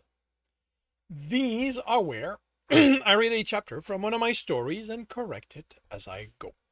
If you want to listen to these live, it's every Tuesday morning, 8 a.m. Eastern Time on Twitch and YouTube. And if you are looking to support me, that is on my Patreon. Today we are doing chapter 86 of Stepping Wild. Derna eyed Tibbs as he leaned against the counter. She looked at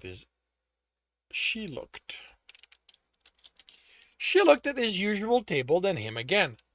It can't bode well for anyone that you're at the counter. Have you done anything when standing here to cause problems? The only time he stood here was when he went with Rachel, and the worst that happened was when they argued. She still wouldn't let him forage alone, even if Carly just wasn't there anymore. I need to head to the city for a few things. What can you need that we can't provide? She asked in dismay. He raised an eyebrow. Right now? Nearly everything. Your village has enough trouble providing for all the refugees. How come? Who come from that city with stories of oppression and unjust imprisonment? Yeah. I'll be fine. I'll be there for a day at most, and I'll be buying stuff. Cities always like people handing over money to their merchants. They'll take everything you have. Don't worry. I'll make sure to keep enough to pay for my spot in the attic. You've brought enough food to cover that, she stated. Dave shrugged. I'll be back in 3 weeks at most. You said you'd be there a day. It's nearly a week and a half of walking to reach it, Darna. You should take Coral with you. He can protect you from bandits. I don't need protection. I'm used to traveling alone and avoiding bandits. And there were guards along the road. So it's going to be safe. You can't, Darna, I will be safe. I will be fine. I'll be back. He left the tavern before she could add anything. Her concern was nice, but he wasn't her friend. She wasn't his. None of them were. As he promised Darna, the trip was uneventful. He did most of his traveling running on the forest canopy, with the aid of his elements.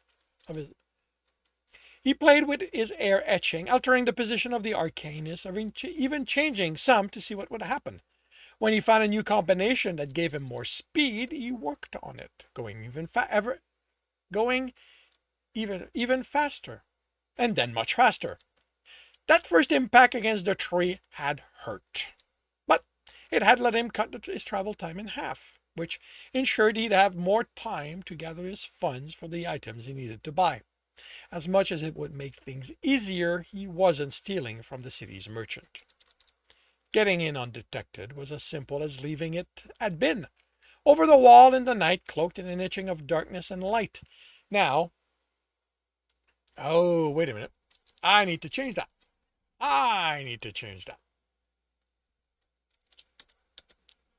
Because I made a mistake when I wrote this. For some reason, I don't know why.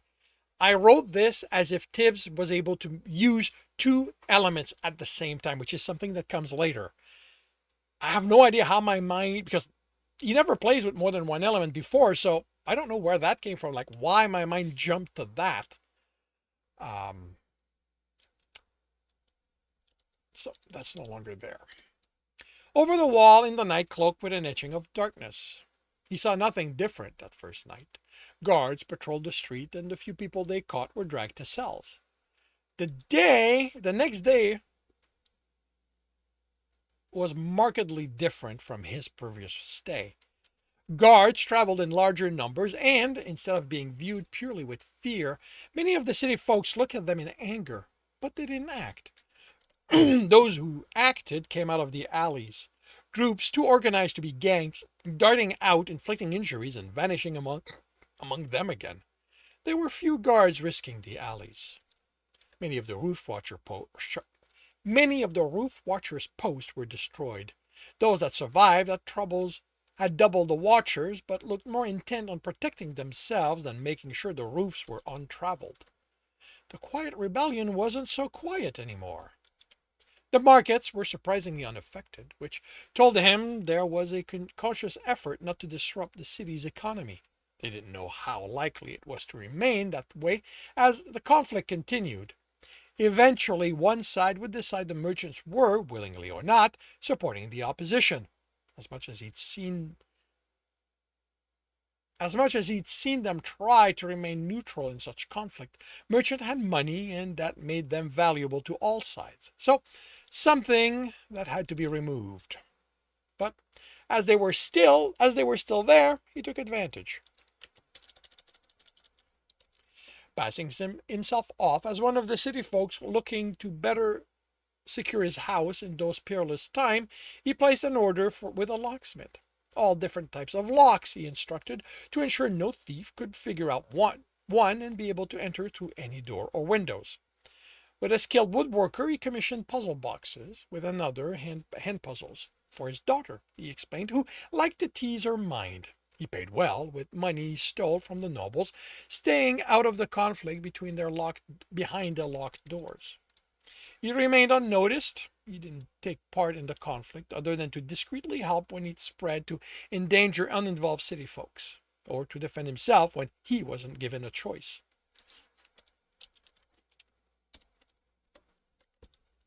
He didn't seek out anyone from the no longer quiet revolution. He didn't want to know what had become of them or be drawn into this conflict. He was no longer that person. He couldn't stay out of the conflict.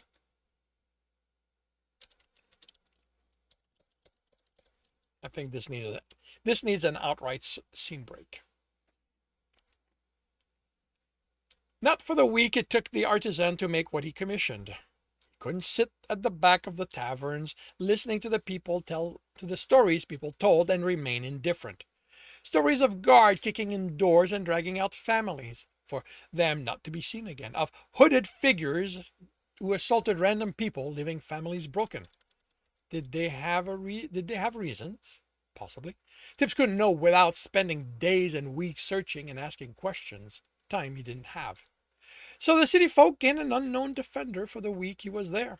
Someone who struck out of the shadows even in the day and stopped guards and rebels alike when they targeted the common folk. Tibbs was certain he'd help the rebellion at times this way, since their people were the ones more able to hide among the common folks, but he didn't care. Couldn't care. It wouldn't last anyway. They'd have to go back to fending for themselves once he left. But leaving wasn't as easy as he wanted it to be. He collected what he paid for in packs and bought to carry them,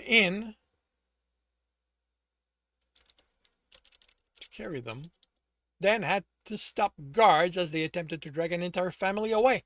On the way to the walls, he subdued masked people in the process of breaking into a merchant shop.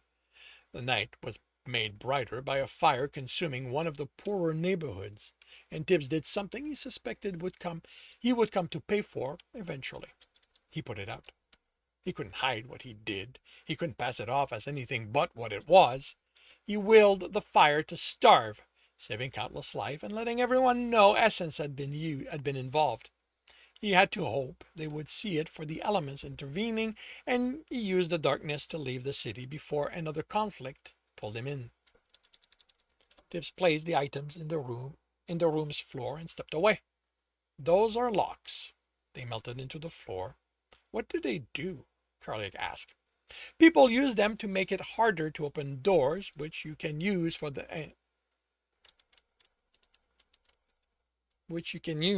that way too.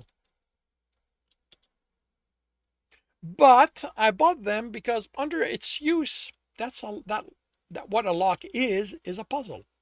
The rogue needs to adjust the pins correctly so the cylinder will turn, which will pull the bolt out of the frame, letting them open the door. Oh, Centaur exclaimed, I see it now. But how do they adjust the pins? The space is too small for your fingers. Maybe I'm supposed to make it larger? The dungeon offered. Like I had to make the tiles smaller? You can do that, Tibbs said, making picks. But rogues will have tools. He placed them on the ground. Those are picks. Why so many? Centaur asked once they had melted away. Because locks are made by different craftspeople, so in different ways. We don't always know what we'll be facing, so we carry those experience taught us will be the most useful. A tension bar grew on the ground. I don't see how this is used. It's too large to manipulate the pins even in the largest lock. That's a tension bar. So the rogue can turn the lock once the pins are in place. Make one of the locks and I'll show you how we work. A lock and set of picks grew. Tibbs made 2 blocks of stone as a table and stool. He set to pick it, explaining what he did. Oh, that's not how I thought it went. That's not how I thought that went. Centaur said as he set the small end of the tension bar in the lock and applied pressure before inserting a pick. I thought the small end went at the back, but the grooves got in the way. Without an element, a rogue doesn't have a way to hold the pins in place. The tension does that, but we need to be careful not to apply too much or too little. One will lock the pins in place even if they're set wrong, the others won't hold the pins at all. And because the pins aren't identical, we have to learn to vary the tension without letting the pins drop. He took his time, slowed and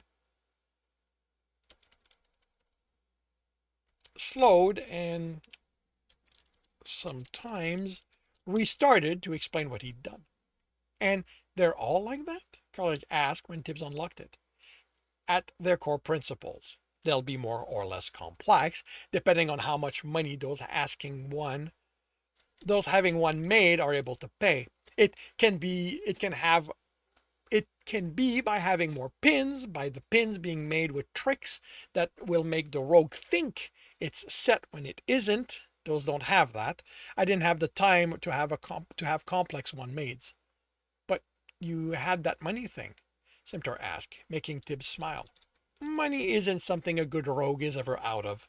Which brings me to this. He set a copper, silver, electrum, and gold coin down, stepping away. Oh, do you have more of that one? There are a lot of essence in it. You need to show it to me, Carliac. Right. A gold coin grew. Tibbs picked it up. Will I get it back? Carliac asked, voice filled with hope. Yes, I just want to sense it. It had a lot of essence. It was dense. Comparing to the electrum and silver, it was the denser of the three. He'd never stopped to consider why the coins were valued in the order they were. He'd thought it was a people thing. Gold was used in decoration and as a demonstration of a noble status. How much gold someone had on them was a quick way to know if it was worth robbing them. Carliac's reaction indicated there was more to it, and it could explain why dungeons started off offering copper. He'd figured Stowe had done it because the people the guild had thrown in before they started sending runners had some on them, and that he'd heard the guards talk about money. Furman hadn't said anything, but he had had enough essence for the entire first floor and to start work on the second one. It might not have been noticeable to them. He put the coins down. Make the one that's the easiest for you. The copper coin grew. The next one, a silver one. The next. Copper and silver melted away. I don't have enough essence without absorbing the one you still have. Don't bother then. Wait, he put it. Oh, wait, no, okay, he's still next to it. Don't bother then. He stepped away from the gold coin. It answered my question. Which was? Centaur asked. Why dungeon give the coins they do? The first floor is always copper with only a few silver for the larger mobs. That's the first and second coins. The second floor will be mostly silver with some copper and electrum. That's the third coin.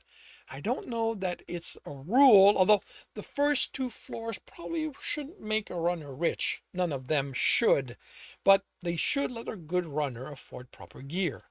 I don't follow, Carliac said. With a chuckle, Tibbs took the hand puzzles and puzzle box out of the packs. Don't worry about it. That's for once you have runners. He placed them down. What are they? Centaur asked once they melted away. Make a new one. A box. Make me one. A box grew. That's a puzzle box. You can sense the way the wood that makes it can slide. It's a form of lock, like most puzzles can be. But these aren't used as such because they're time consuming, even when you know how it works. The quality was poor, not because the artisan hadn't been skilled, but because Tibbs hadn't been able to give them the time. And he'd ask for two types so they could sense the different ways to make them. What should I use it for? Carliac asked. Anything you want, anything you can think of. Maybe you can make a door using that principle to give your runner a hard time. I don't know how I'd go about doing that. Tibbs put the box down. Don't let what you don't know keep you from trying something. Remember what I said before. Sometime a mistake in one place is a solution elsewhere. You didn't say that. He shrugged, something to that effect. Don't be afraid of making mistake, Carliac. And that goes for you too, Simtor. You are a dungeon. You have time. Be willing to get so much stuff wrong, you end up having trouble remembering them. Because while that's happening, you'll get stuff right.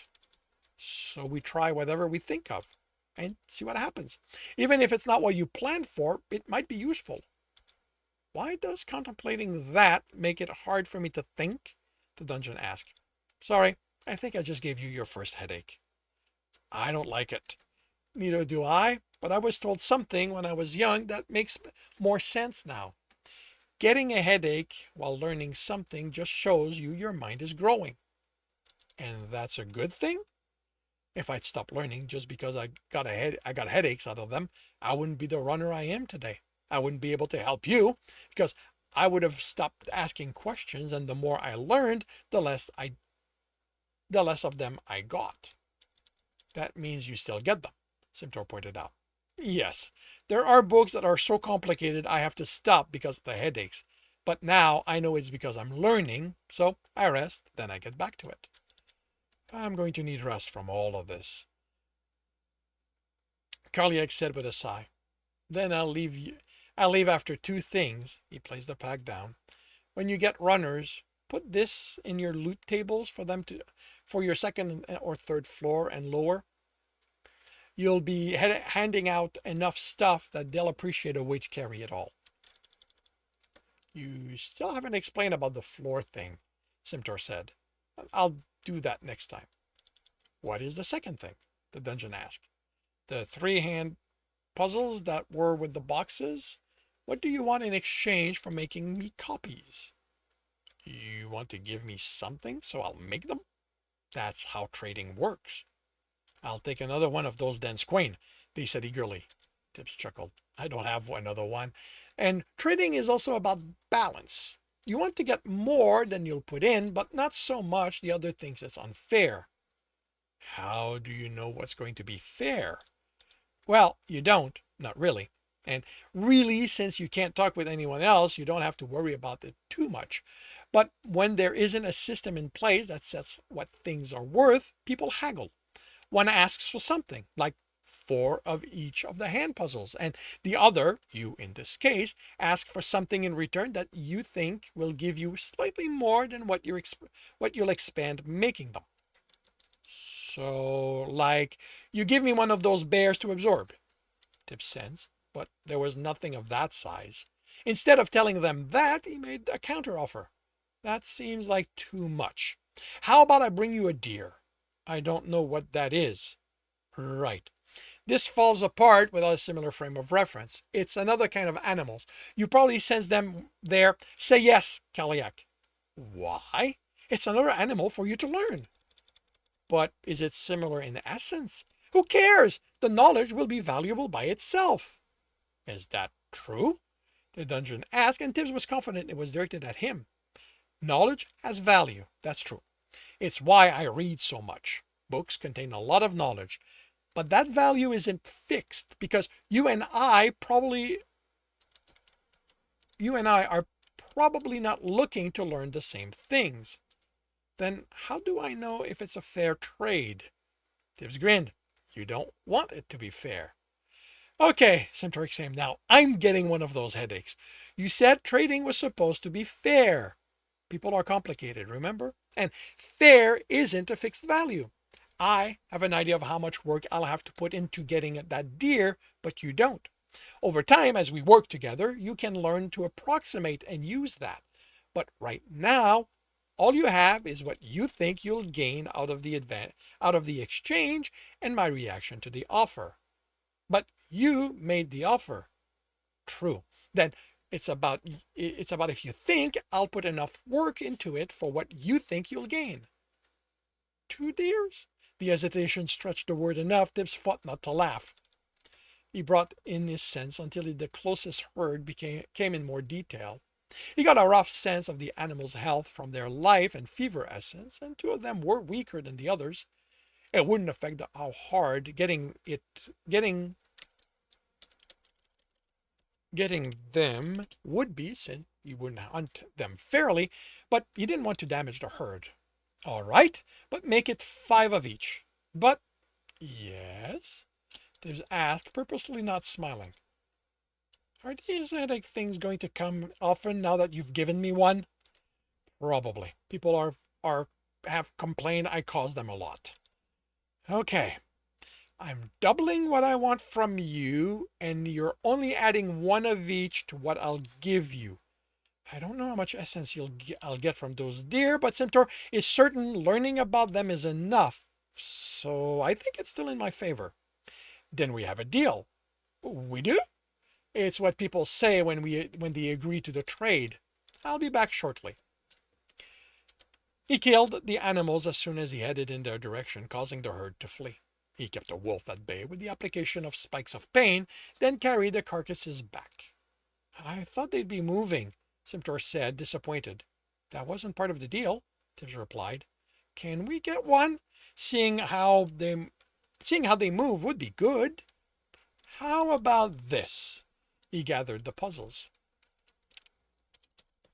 When you have enough essence to have a second room, I'll get you the deer to act as runner. We have a deal.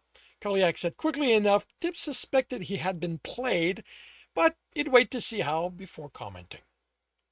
And that concludes chapter 86 of Stepping Wild. If you are enjoying this, please leave a like. If you want to know when the next chapter will be up, subscribe and hit the bell. If you want to read this story, it is up on Ream Story. If you want to listen to these live, it's every Tuesday morning. Oh, wait a minute, I keep forgetting. If you want to read this story, it's up on Royal Road for free. If you want to read ahead of that and support me in the process, that is on Ream Story. If you want to listen to these live, it's every Tuesday morning, 8 a.m. Eastern Time on Twitch and YouTube.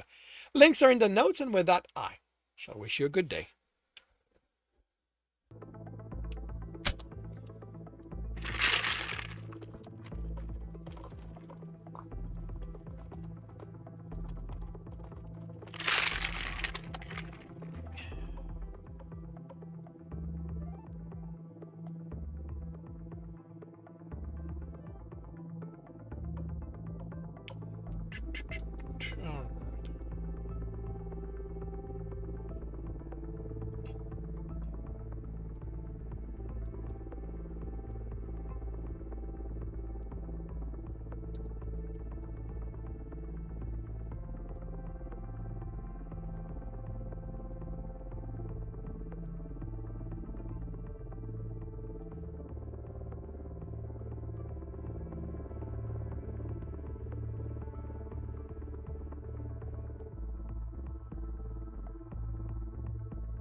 Chapter is done.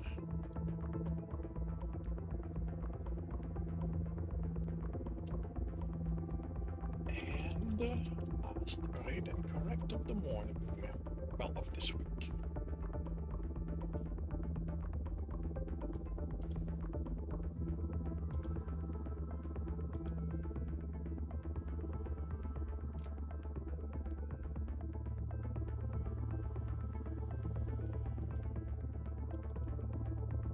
Wait, what?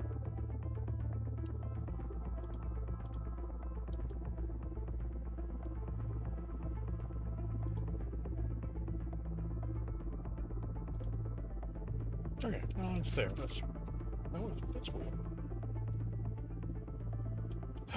Alrighty, I am confirming microphone is on. Turning off desktop audio. I am confirming I'm on the correct screen. I have the correct image up. I am starting the recording, and I'll see you all on the other side. Welcome back to another reading and correcting with me, Kindar, the Tigerites, and Ty, the Tiger Supervisor. These are where I read a chapter from one of my stories and correct it as I go. If you want to listen to these live, it's every Tuesday morning, 8 a.m. Eastern Time on Twitch and YouTube. And if you are looking to support me, that is on my Patreon. Today, we are doing chapter 87 of Stepping Wild. Here you go. Tibbs handed the puzzle to one of the older children. Be careful with it and don't take the tiles out. They just slide. Do you know your numbers? The girl rolled her eyes at him. She probably thought every child in the city learned their letters and numbers. Then, one of the things you can do with it is arrange the numbers from 1 to 15. She looked at it, frowning. Without taking them out? Let me try, the boy, slightly younger, said, reaching for it. She raised her hand out of reach. You slide them, she said. But there are too many in the way. That's the puzzle. You have to find a way to slide them in place, even with those in the way. Let me try. You don't even know your numbers, she snapped. I do too. 1, 2, 3, 4. He looked at his fingers and raised his thumb. That one. 5. This provided, smiling. 5. He focused on his others. 6, 7, 8. He stared at the finger. That's the last one of the week. 9, she said, mildly exasperated. And 10. There. And what's that one? She demanded, putting a finger under the tile with 12 on it. The boy looked. I don't know. Pa only showed me to 10. Then, what are the individual numbers? Tibbs asked. If you take each one, what are they? 1 and 2. He nodded. 1 represents the tens, and it looks the same way you learned. It works the same way you learned. Which one comes before 1 and 2? That's not what it's called, she said. The boy looked at the puzzle, then put a finger on 11. Why? Tibbs asked. Because the first one is the same for them, and then 1 is just below 2. There you go. You know more numbers now. But that's not what it's called, she said with emphasis. It's what we call them where I'm from, he said. Then they do it wrong there, she stated adamantly. Why only 1 and 5? Is there one missing? Why is there one missing? Tibbs considered. It probably wouldn't be as fun for them if they had to first work out how the pieces moved. And it wasn't like this was a test. It was just to occupy them. Because you need a hole to slide the tile into. Amazement showed on his face while she only looked baffled. Then he was holding it, sliding the pieces around. That's mine, she said, and he stepped away from her. It's for both of you, Tibbs warned. It's to be shared and puzzled over together. This is something you help one another with, not fight over. But you gave it to me, she whined, because you are the oldest, and so the more adult one. And the one who knows that sharing and helping each other is the better way to do things. Her expression said she didn't believe him, but he'd put her in an impossible position. It put her in an impossible position for someone her age. Not to do what he said meant she'd be less mature, and she wouldn't have that. He straightened and caught Lian watching him. Then he was next to Tibbs as he headed for another group of children. Okay, I have to know. Why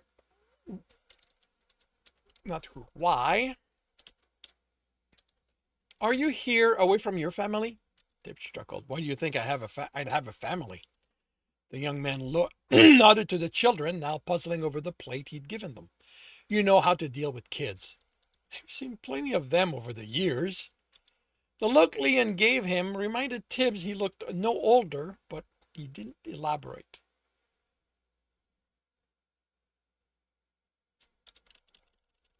No old.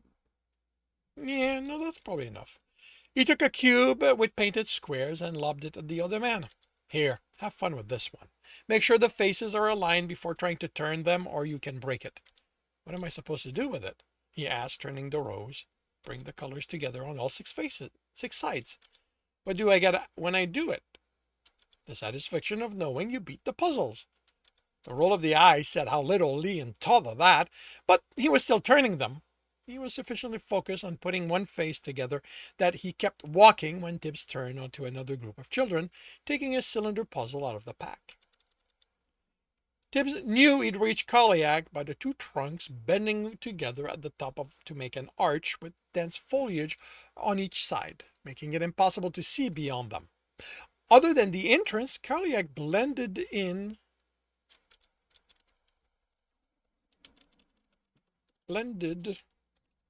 well among the forest. He knew why. Kaliak had been eager to accept the deal, but still pulled his sense in to avoid getting details.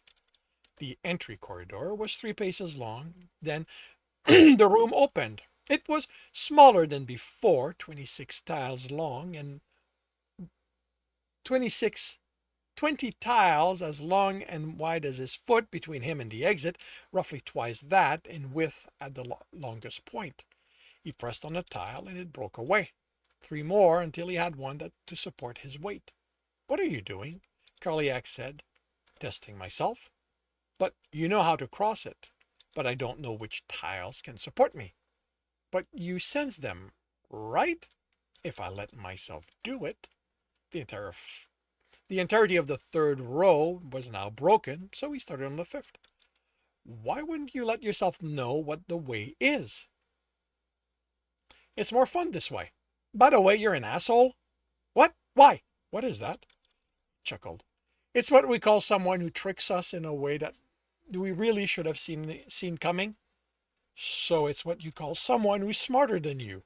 Tibbs snorted. Then yes, I am an asshole. How did I trick you? The 2nd room. You said if I made it, you'd get me a deer to be a runner. But I intended it to be when you had enough essence to expand. When you had enough spare essence to make. Oh, okay. To make. Okay. All right. Okay. When you had absorbed enough essence, your influence. I intended it to mean when you had absorbed enough essence, your influence would have grown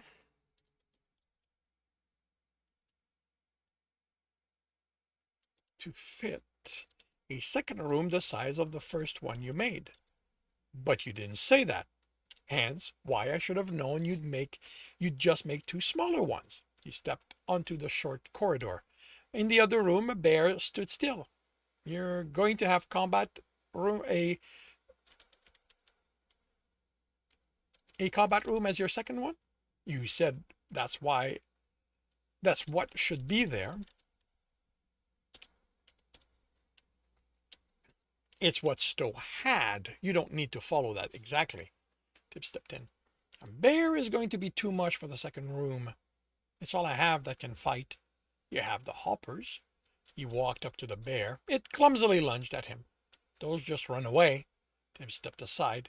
They run away out there. Those you make can do whatever you want them to. It almost fell, turning to face him. But those are so small. You can step on them and end the fight. Then you make them tougher. He avoided another clumsy lunge. Stowe made his out of stone at first. This time the bear fell onto its side. I can do that? You can do whatever you have the essence to do. He crouched as the bear struggled. Was nothing like what it did. Attempted to get to his feet. Having trouble controlling how it moves? I have no idea how you do it, Centaur said, sounding strained. There's so much in here to keep track of. You're in the bear? You're actively controlling it? Isn't that how you control what you do? Tibbs laughed. I was born this way. It's the only way I know how to be. How does Stowe do it? Karliak asked. I never asked, he realized. I know it wasn't active, like Centaur is doing it, because somewhere on the second floor he decided he was going to take on Jackal directly in a fight, and it was funny to watch him fumble about and get broken up until he got the hang of it. How about you go ask that dungeon so I don't have to do this? Centaur complained. Tibbs Stowe and headed back. I'll get you the deer I promised. Did Centaur say something wrong? Karliak asked when Tibbs returned with a mobile deer over his shoulder. Catching it had been simple, fever to hold it in place, but returning it had been more complicated. He couldn't use the essence to change its position because he didn't want to risk damaging it. He could use fever to heal it, but it was simpler not to have to. So he made a support out of stone over his shoulders to hold it in place. At least it had kept his mind from lingering on the memories. No, they had no way to know. I can't go back. I'd rather not talk about it. All right. Is the floor ready, or do you need me to step outside? It's ready. Close the entrance. He stepped on the tile, able to support him until he was far enough. I don't want it to escape that way. The way the lynx did? Centaur asked. Yeah. Are you going to get it back? He sighed, returning to the corridor and placed the deer down. I guess I'll have to. I promised he'd be a runner. Ready? Yes. They said in unison, and Tibbs released the deer, and was thanked with a hoof in the stomach before it ran through the room. He wasn't hurt, but the surprise kept him from following its progress until it was halfway through, and then he got to watch it for a while, as instead of going for the exit, it ran around, breaking multiple tile, but always having 2 feet on unbroken ones. It's not moving the way the hoppers or Tibbs. It's not moving like the hoppers or Tibbs, Centaur said. I haven't accounted for how 4 longer legs work. I thought it would just hop. That's what the one who passed through me did. Did they do it the same way as hoppers? Tibbs asked. Now that I'm thinking back on it, no. Animals have different ways of walking, depending how fast they go or what's in the way. The deer hopped onto the corridor into the other room. Tibbs leaped through the room and watched the bear try to hit it. Why did you remove the exit? He hadn't noticed that detail. Because it's just going to run out, Karliak answered. Technically, you're breaking a rule. Remember, there should be a way for the runner to get through the room. But we don't have the bear right yet. Yes, but that would be part of you learning. So I should let it go? No, I'm not here to enforce the rules. Just keep them in mind, because if you break too many of them or in too big of a way, there will be consequences. The them will come. Centaur told you. Of course. They're real. I believe you. I don't think you'd lie about something that's going to keep me safe if I do what you say. Good. Stowe didn't. He pushed that memory away. The bear finally managed to hit the deer when exhaustion caused it to fall. The lynx now? Centaur asked. I think we need to get better with the bear before that runner returns, Karliak said. Who are you? Rachel asked, putting the puzzle cube down on the table hard enough Tibbs worried it would break. It was unsolved. I'm Tylian. Tylian, he told her. You're not just some traveler. That's another common one. She shoved the cube at him. Those aren't cheap. I gathered things to sell on the way. I am an experience in traveling in the wild, and things are bad enough there. The artisan who makes those had trouble. Had trouble selling them. So I was able to argue the price down. She didn't believe him, but she had no way to prove what he said wasn't true. The refugees had already talked about how horrible the city was. She left in a huff, leaving the cube behind. Once he was done eating, he took it to another group of children. You're getting the hang of it, Tibbs said, watching the deer move. Getting the hang of letting it do all the work, Simtor said, sounding strained. I was paying attention to it as it did its run, Karliak said. And it's getting easier to have it move that way, Simtor added, still strained. If you can get me another bear, I would make it easier to work out how to move it. Tibbs expanded his sense. There aren't any around. Unlike deers, they don't live in groups. I can get you a lynx instead. Tibbs blocked the entrance before putting the lynx down. You aren't avoiding your run this time. It was hissing at him. Once it was freed, backing up until a foot broke a tile. Then it turned and ran through the room, leaving broken tiles in its wake. You're supposed to fight! Karliak called as Tibbs landed in the corridor. He sensed the lynx vanish in the forest. You need to make it tougher for it to win. I could just close the exit, Karliak countered, annoyed. You could, but that breaks the rules, Simtor said. Karliak sighed. And it's the easy solution. I'm going to learn more by not taking that one. Did you teach Karliak that, Simtor? Tibbs asked, surprised. No, it's one of those things. Is it one of those things I should have? I should have? I don't think so. It's simply something that few people realize. When it comes to learning, the easy way rarely helps. He headed for the exit. I'll get the lynx. Get back here! Karliak yelled, and Tibbs headed out of the dungeon after the lynx. Tibbs headed out of the dungeon after the lynx. Again. Can't you just hold it as soon as it's out? Simtor asked as Tibbs headed for the exit. Yet again, he'd lost track of how often he chased it over the week. Yes? Then why aren't you doing it? He grinned. Because I'm having fun chasing it. He stepped outside the dungeon's influence. Get back here with that! Karliak yelled as the lynx darted between the bear's leg and through the gap in the thick bramble, chunk of meat held between its teeth. Chuckling, Tibbs left after it. That's it, the dungeon said, annoyance bordering on anger. I am done.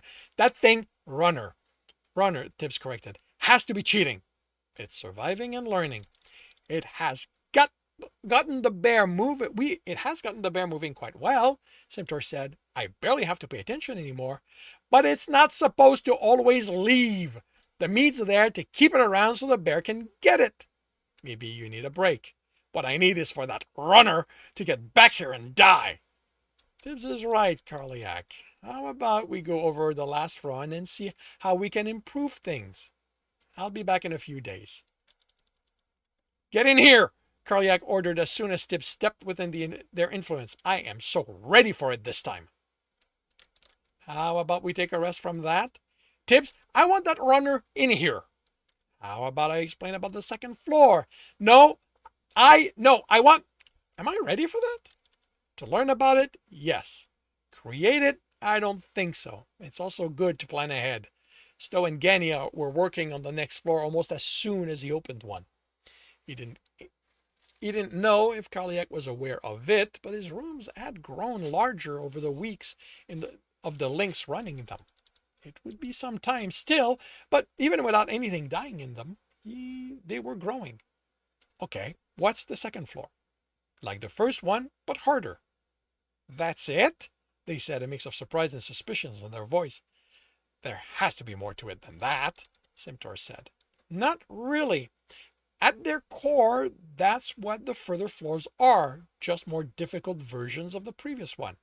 You have more essence to work with, so they are larger.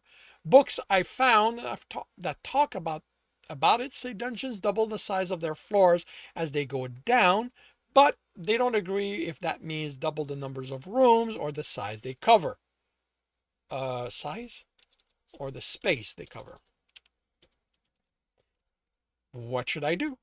Whatever you want, he countered with. But you read that. That's what people think dungeons do. I never asked Stowe about it because I was busy surviving his floors. And his fourth one, actually, and his fourth was unusual. Even Ganny said that. I don't think you want to put all your essence into the next floor because you always need more to make adjustments. But I think you're the one who should decide what your next floor will be. You said down, Simtor said. All the dungeons that are written about are in mountains. Why? Karliak asked. What's a mountain? Simtor asked. That's why. The why is because people believe that's the only place dungeons are found. The what a mountain is, feel under you, below the soil, to the rock. The denser essence? Yes. Now, envision that all around you. It's the only thing around you. I can make that. Tibbs chuckled. Now, try to imagine it beyond you. What do you mean? You know the forest exists outside your influence, right? Yes, I travel through it. Mountains are like that too. They exist beyond what you can reach. All stone, different kind of stone. There are holes and gaps, and some reach to where there are animals. Stowe got his bunnies and rats that way. Why do people think it's the only place we are? Simtor asked. Because they think they know everything. They have magic that lets them know when a new dungeon appears, but it has to be set. But it has to be set to only sense the mountains. Because that's where they already think it's going to be. Yes. So my second floor is under me. It's the simplest way I can think of you to, and for you to not extend so far, people will always run into you. Instead of leading outside, your boss room has a passage going down, and your second floor is there. Same with the third, fourth, and so on. How many floors should I plan for? Carly asked. According to the books, the oldest dungeon has 10 floors. But I don't know if that's because there can't be more than that, or because no one has found an older one. We double a floor each time. The 10th one is going to need, I can't even envision how much essence I'll need to make it. That, I think, is, then I think it's good to make sure we have twice as much essence as we use on the floor before making the next one. What is it doing here? Tibbs looked through the corridor and to the other side of the trap room. A lynx, he was pretty sure was the same one he'd brought in over and over, inched forward. Your loot worked. My what? The loot you left did its job. The meat? That was to keep it in place. But it doesn't know that. To that lynx, it was a reward of sorts. Now it wants to try for it again. What am I supposed to do? You've reset the rooms, right? I don't have the bear or the meat since you didn't get it. But the tiles are reset. Then I'll step outside. You reset this room and observe your runner and learn from how it beats you. You sound rather confident it's going to win, Karliak said, offended. You better prove it. You better prove me wrong, then. He stepped outside and waited. The wait didn't feel interminable, but the sun hadn't moved as much as he felt it should have by the time the lynx darted out, chunk of meat between its teeth. He watched it vanish among the trees and stepped into Karliak. The bear's just too big, Simtor said. But it's all we have. The deer doesn't have claws. But you saw how one kicked Tibbs. Maybe that. The legs are too far apart. The lynx is going to have an even easier time running between them. Well, we need something smaller than the bear because as easily as it moves now, it's still not nimble enough. The only thing we have that's smaller is the hopper, and the lynx is so much larger. What? What if the hopper was bigger? I don't know if Tibbs can get us a larger one. He didn't mention anything he needs, so I'm not going to be able to haggle one of them out of him. They don't really get bigger than those I brought, he said. When did you get in? Karliak asked, surprised. A bit back. I've been listening to you two discuss. Yeah, I guess you were too focused on to notice me. We don't need him anyway, Simtor said. I don't think. If he isn't getting us something, I don't see how we can have something larger than a hopper and smaller than the bear, unless you want to wait until the lynx fails its run, which I don't know it will. But the hopper and the bears, they're just the essence. And Tibbs said that Stowe made his out of stones, which means we can change them. There's a way to make the hopper bigger or the bear smaller. Maybe give the deer claws. Simtor added excitedly. I don't know. Maybe? Okay, I think I can see how I'd do that, but it's going to change everything about how the essence interacts. What we've learned isn't going to work anymore. So, we learned something new. It's going to be fun. Tibbs sat and listened to them discuss and plan. He watched a few attempts at making one of the changed version fail, and they returned to planning. As the sun set, he realized they wouldn't need him for much longer. Maybe to get them different animals so they'd have more to work with, but with figuring out they could use that what they had to build from, they now had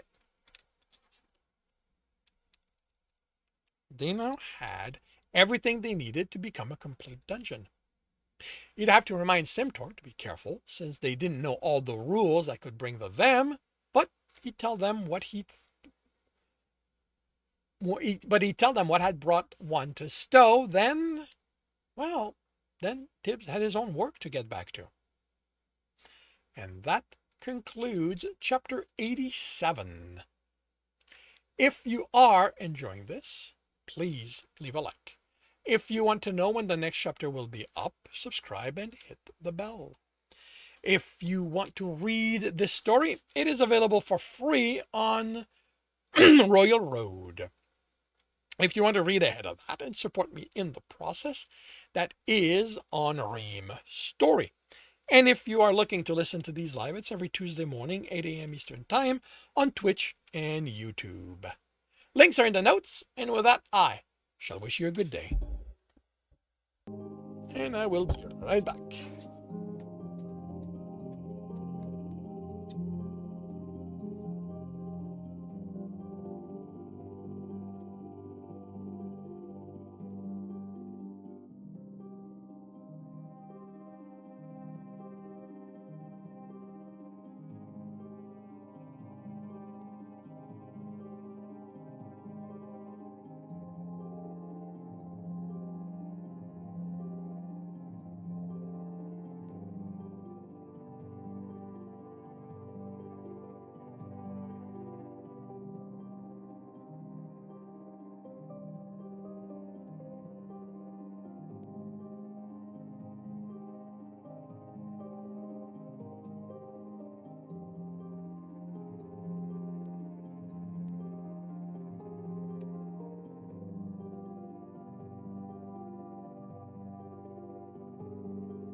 What?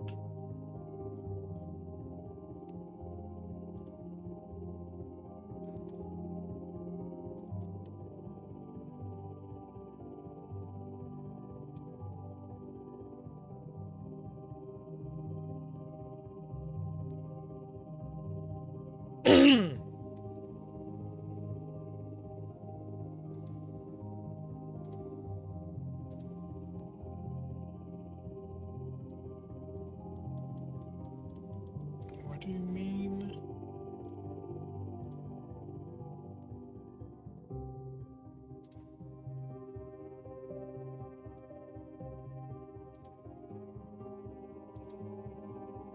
Oh, let's delete that and start from scratch since I have it.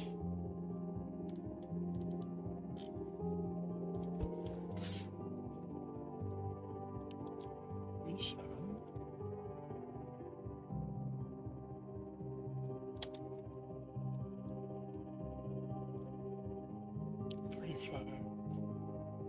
Words. Yeah, that's about the same spot. So.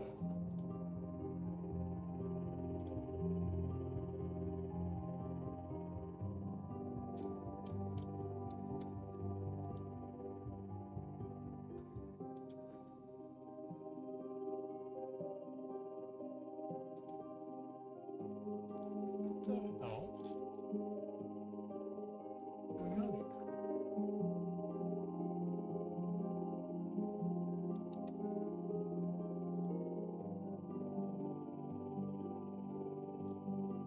Oh, okay.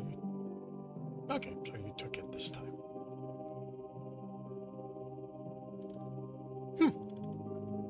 Unsure why you had that, but glad you no longer do.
Alrighty. That is done.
Thank you, James. Welcome to the stream. I hope your day is going well.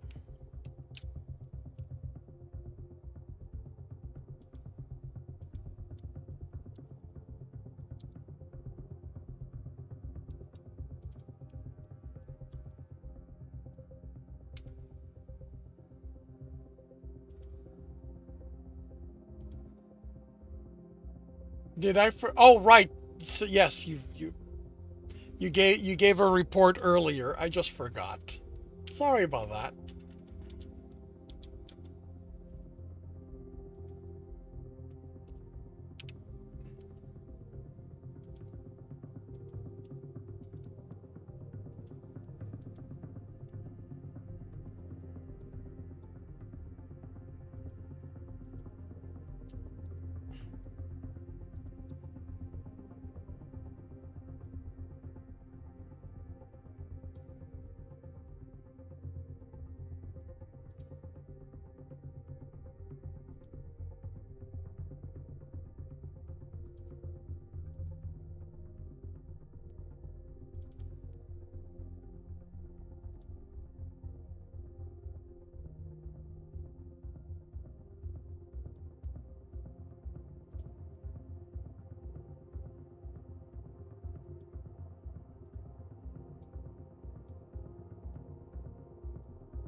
Alrighty.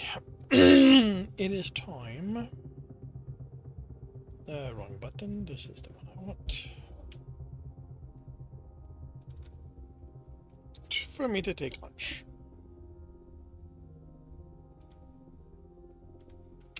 I will be back in about an hour, so I hope to see you then.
And we are back.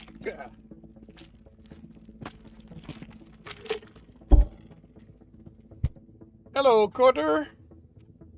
Hello, little body. This afternoon, it is Chapter 6 of The Tourist, Book 10 in the Monster and Batman series. While Kindar was away, 127 words, The Anecdotes of the Artistocracy. Congratulations, James.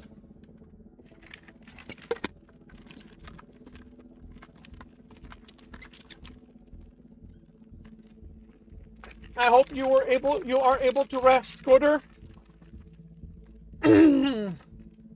That you've been able to clean out the rot.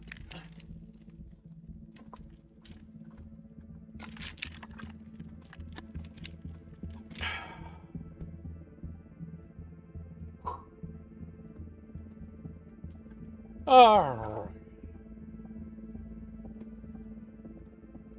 This is an Alex chapter.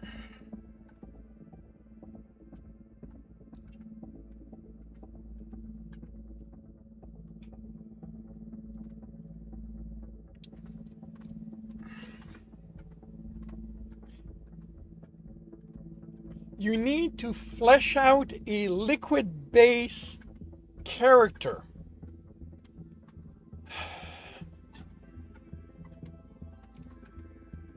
I don't have a joke. Like I want, like it feels like fleshing out liquid needs to have a punchline, but I can't come up with it.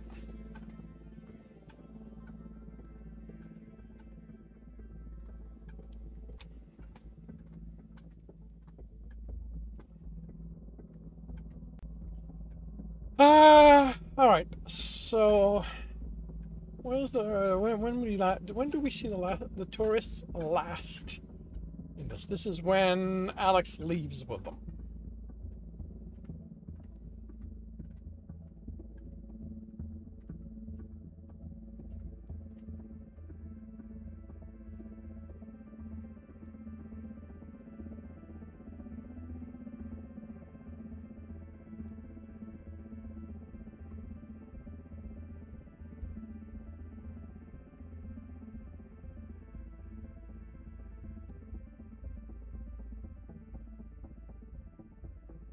The climax isn't the hard part, it's all the characterization and foreplay. That kind of story. I see.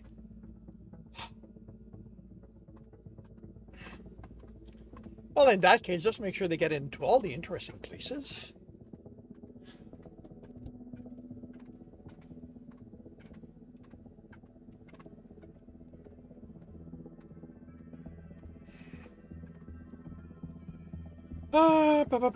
Pie.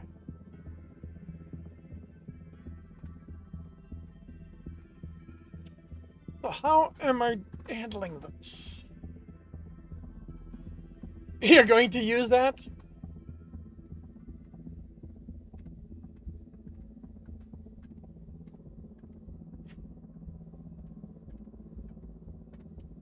Ah.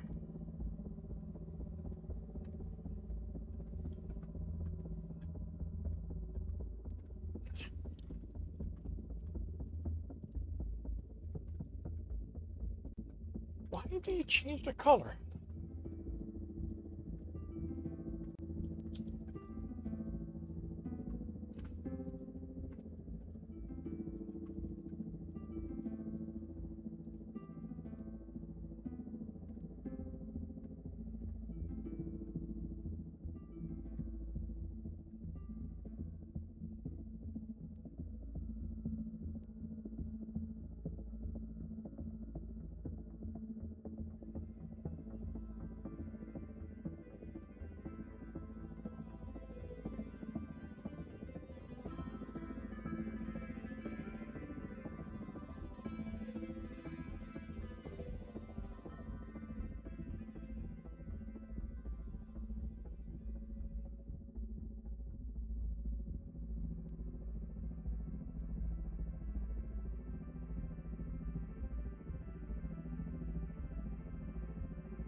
Hola!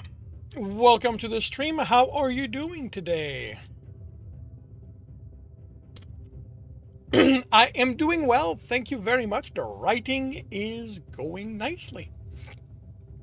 The tourists are getting a tour of the town. And the reader is getting a might be getting a bit of whiplash when comparing the way that Alex describes the town versus the way he thinks about it.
You are doing fine. I am glad to hear that.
Lapin, 46 words. Anecdotes of the aristocracy. Congratulations, James.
65 words.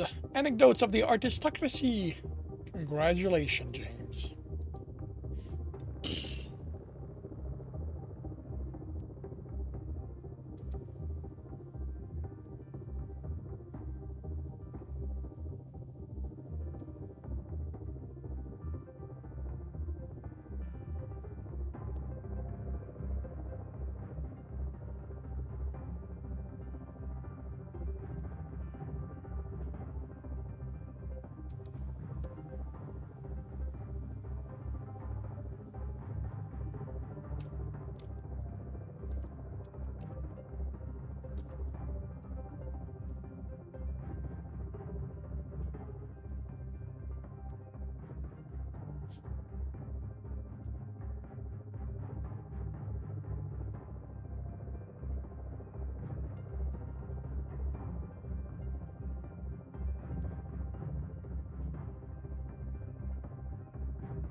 All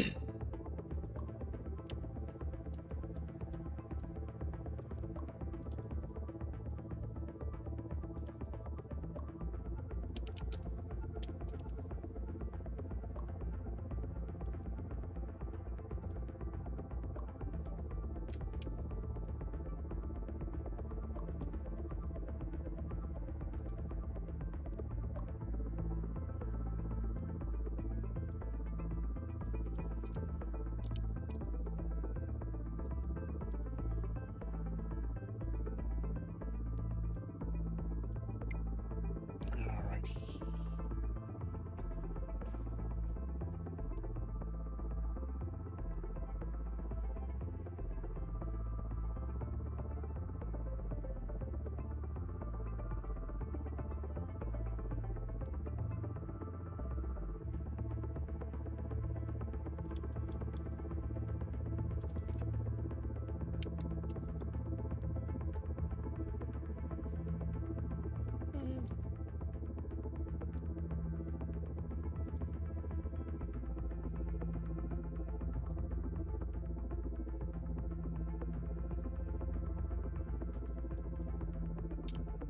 Alrighty.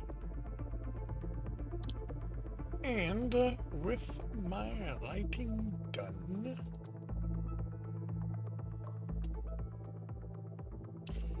I will bring the stream to an end. So thank you very much, everyone, for dropping by and keeping me company. I will be back tomorrow morning, 8 a.m. Eastern Time. I will be working on Stepping Wild, and in the afternoon, the Technicians Fight. I hope to see you then. If I do not, I hope you have a good week, a good weekend when it arrives, and I will see you when I see you.